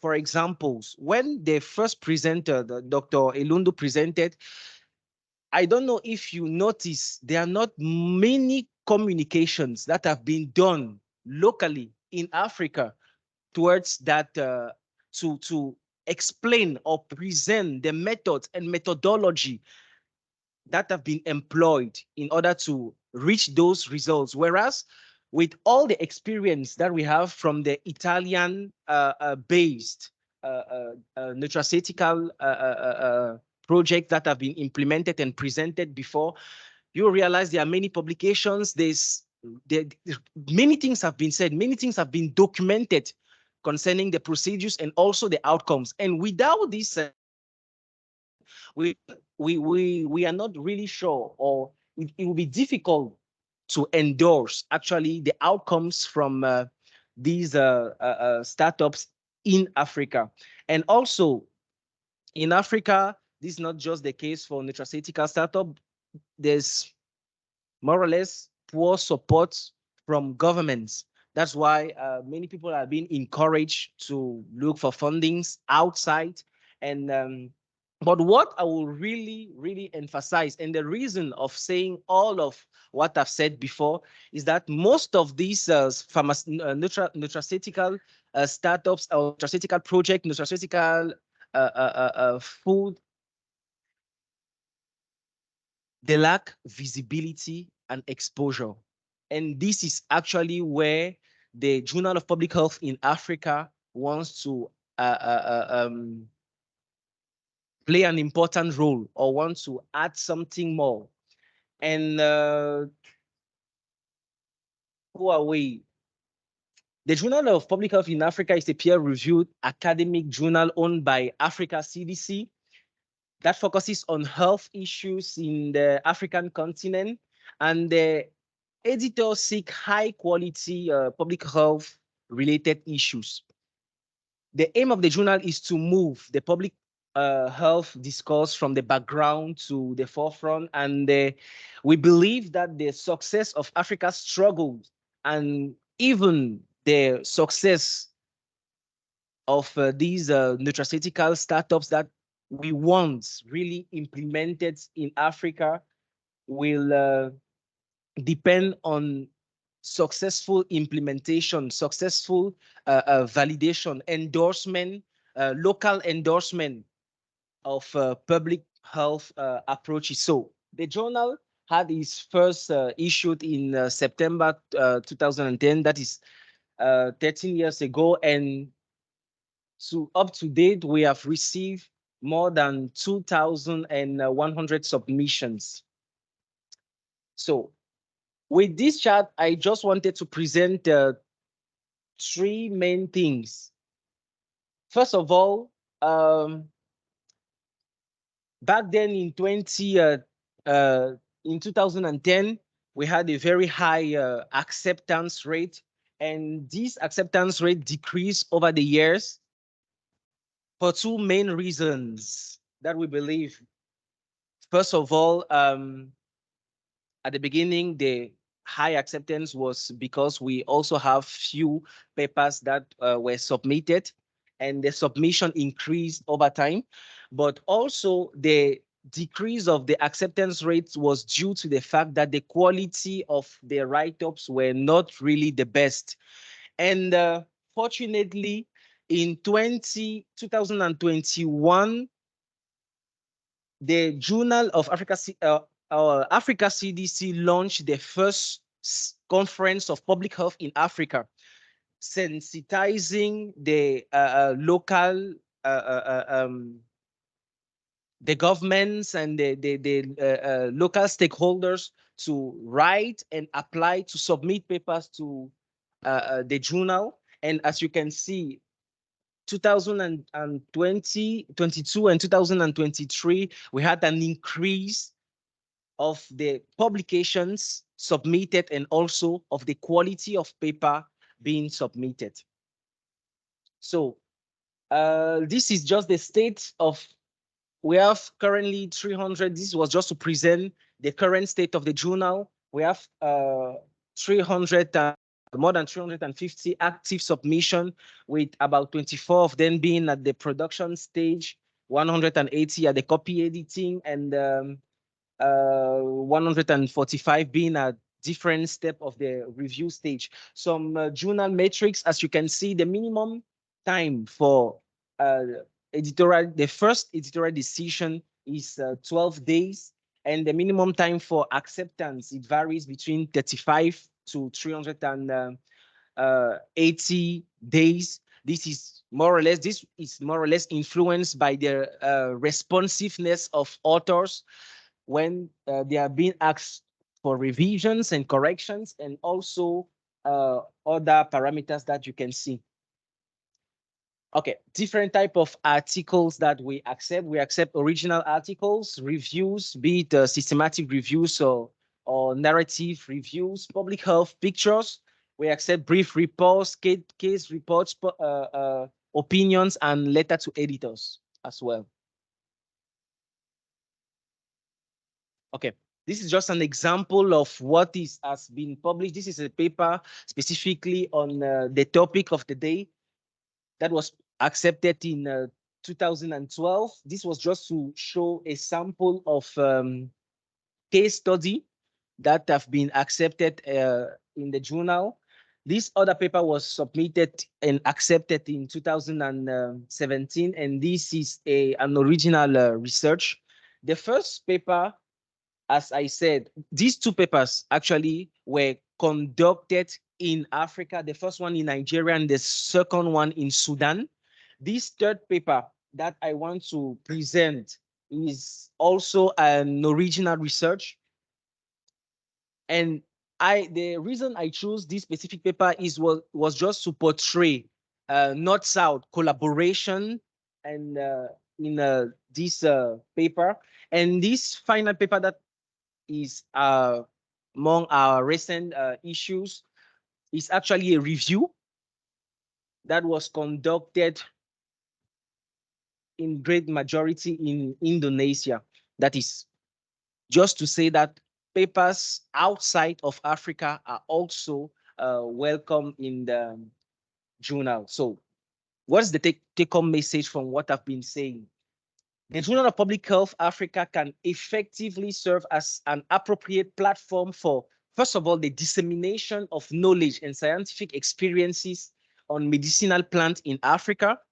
Secondly, for endorsement by national public health institute, policymakers, and investors, even beyond the continent. Because as I said, the journal is being owned currently by Africa CDC. So that is the submission link. And I'll end this presentation asking the question, what are we still waiting for? Let's start sharing the knowledge. Let's start using this platform to communicate. Thank you for your kind attention. Okay, I think that with this presentation, we just make a very close conclusion.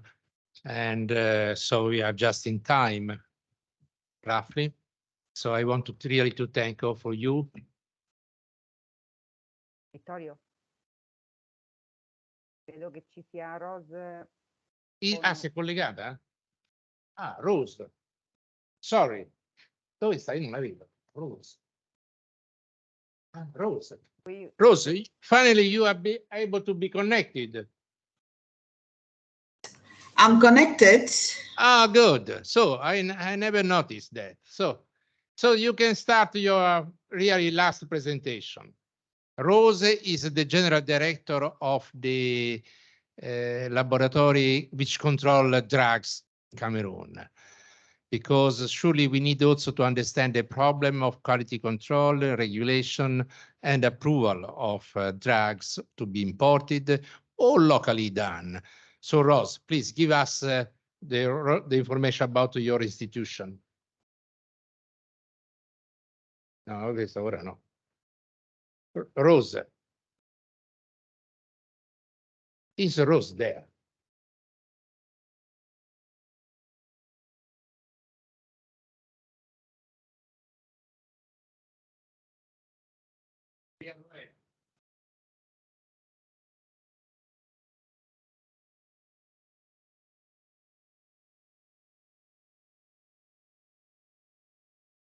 Allora non è presente, non si palesa. Rose, Okay. are you there? Hello? No, Rose is not there, but I'm online. Dr. Atanga.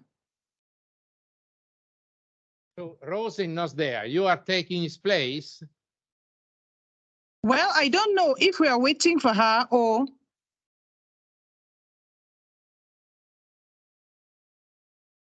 So I don't understand if Rose Mbala is connecting with us or not. So you are talking for who?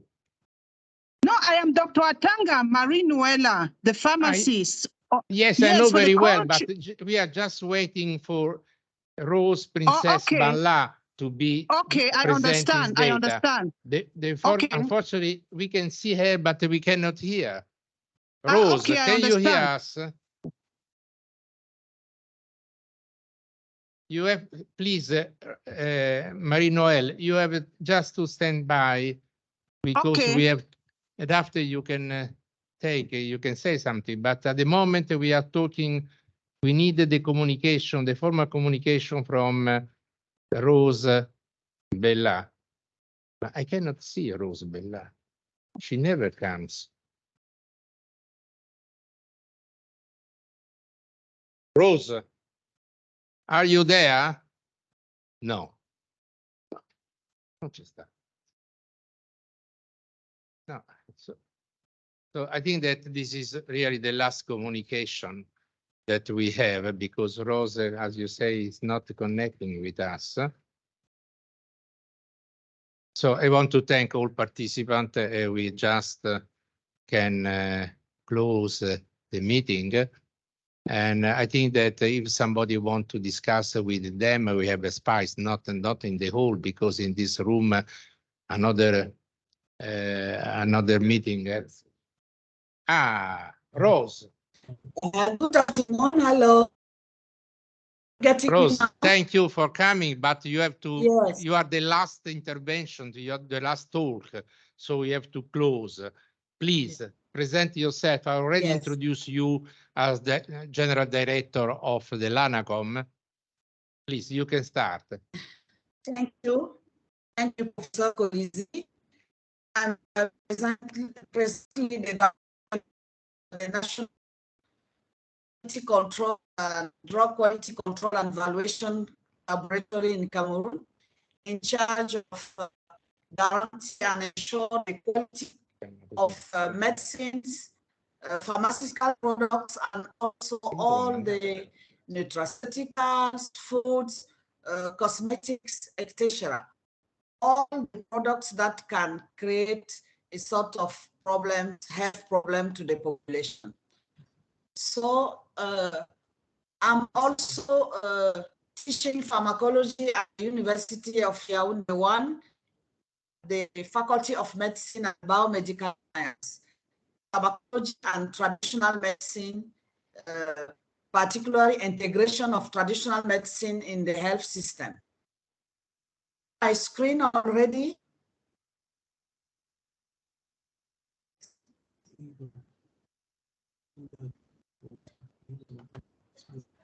Okay. Do I screen the screen of my presentation already?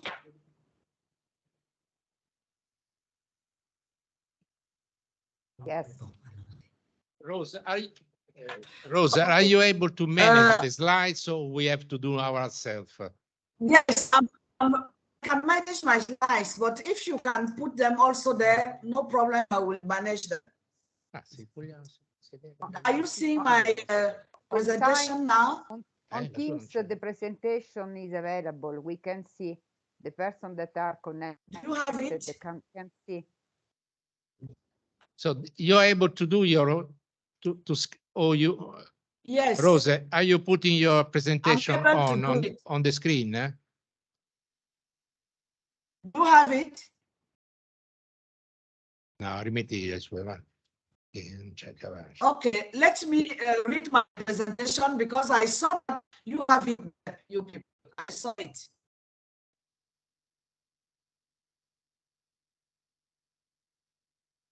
So,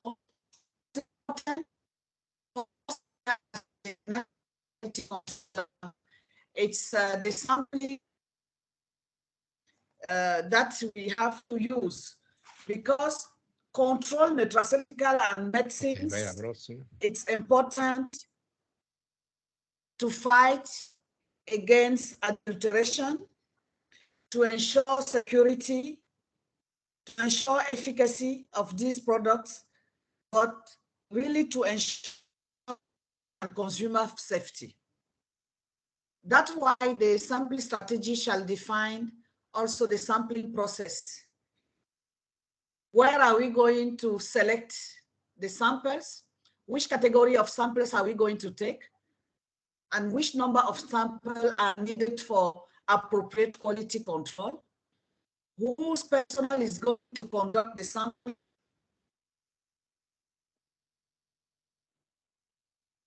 So,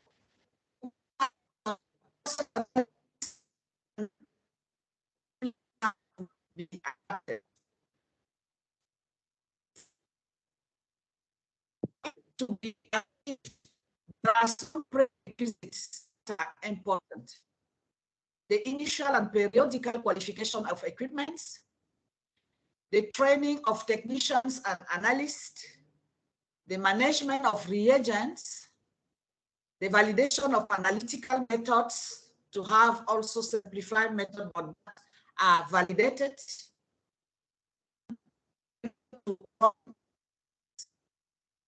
Then after this prerequisite, we need to make pre-analytic tests, selection of products and reference documents that will be used, the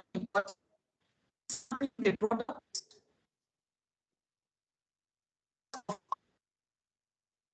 reagents,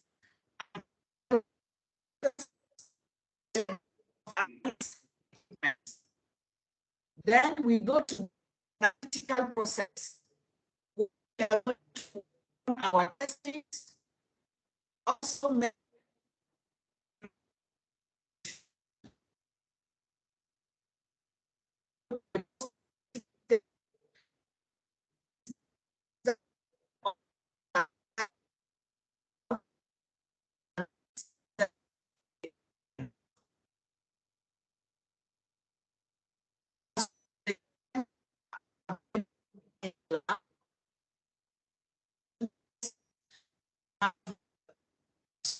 La prossima? Cioè, non mai vedere.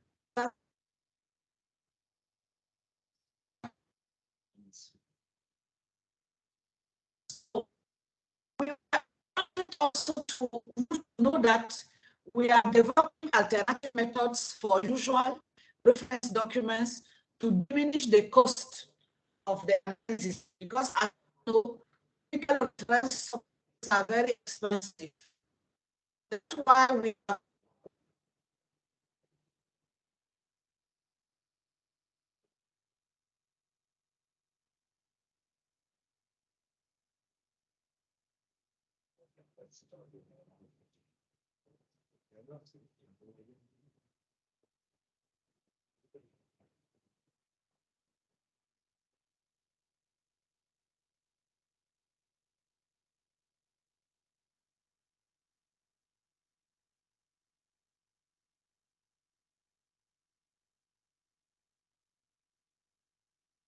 Solo facendo proiettare le diapositive perché intanto è assolutamente incomprensibile l'audio.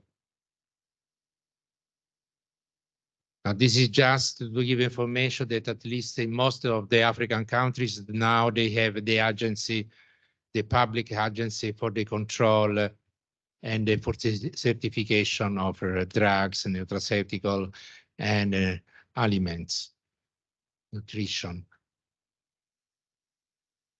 So just to give an idea of number, during the SARS-CoV-2 epidemics in the Lanacom laboratory, it was tested more than 200 products that people make themselves and then after asked to sell. So there was a very high production.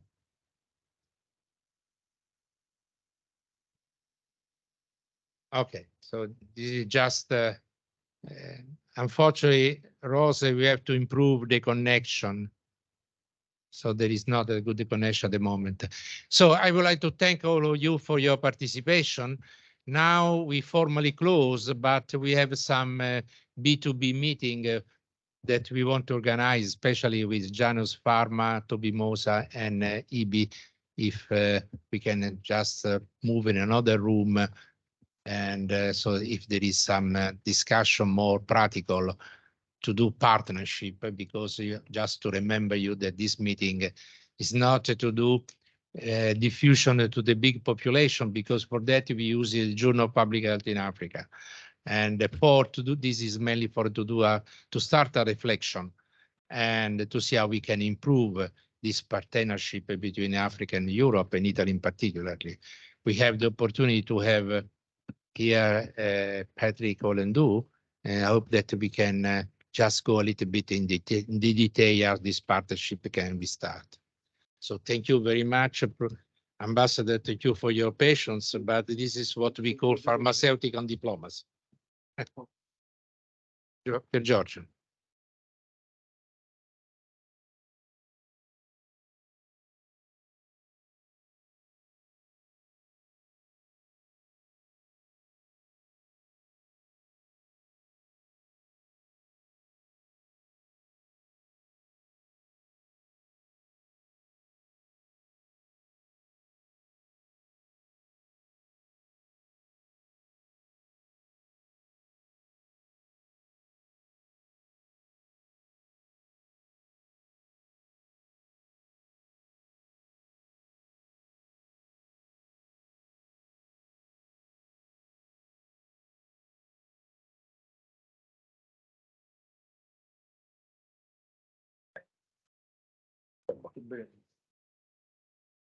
Very nice.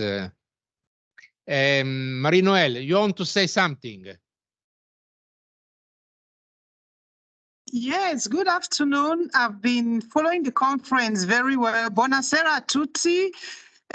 Sono la dottoressa Atanga Marie-Noël, ho seguito la conferenza. Sono stata onorata che il dottor Vittorio Colizzi mi ha invitato. Voi mi sentite? Perché prima c'era un problema di audio. Yes, we can hear you. Okay. Yes, we can. Ok. E lei mi aveva chiesto un breve intervento dal punto di vista culturale farmaceutico tra Camerun e Italia. Io sarò brevissimo, 1 minuto, così 30 minuti in italiano, 30 in inglese.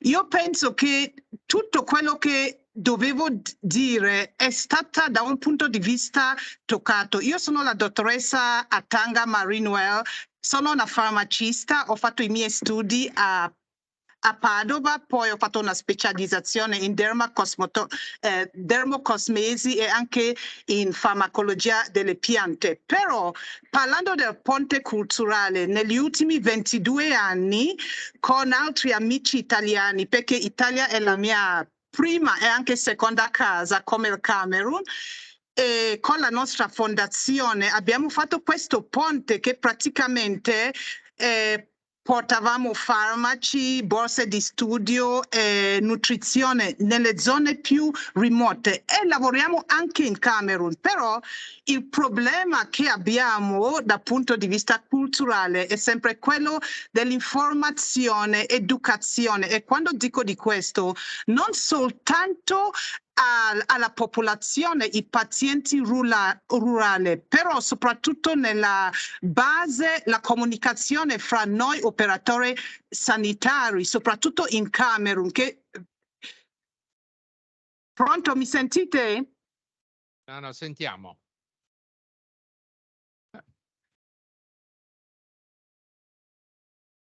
Sì, ok. Che spesso succede che il paziente arriva in farmacia e poi il farmaco che è stato prescritto, perché il medico insiste che bisogna dare, per esempio, mi viene Norvasc, il paziente per mancanza di informazione non vuole amlodipina, per cui... Okay. Per cui... So thanks, Marie-Noël, for your I want to say practical presentation of your experience. And as you know, we hope that we can collaborate with you in the near future. And I want to thank all of you. So we have to close the meeting because we are at the end of our time. Thank you very much. See you next time. Thanks very much. Okay.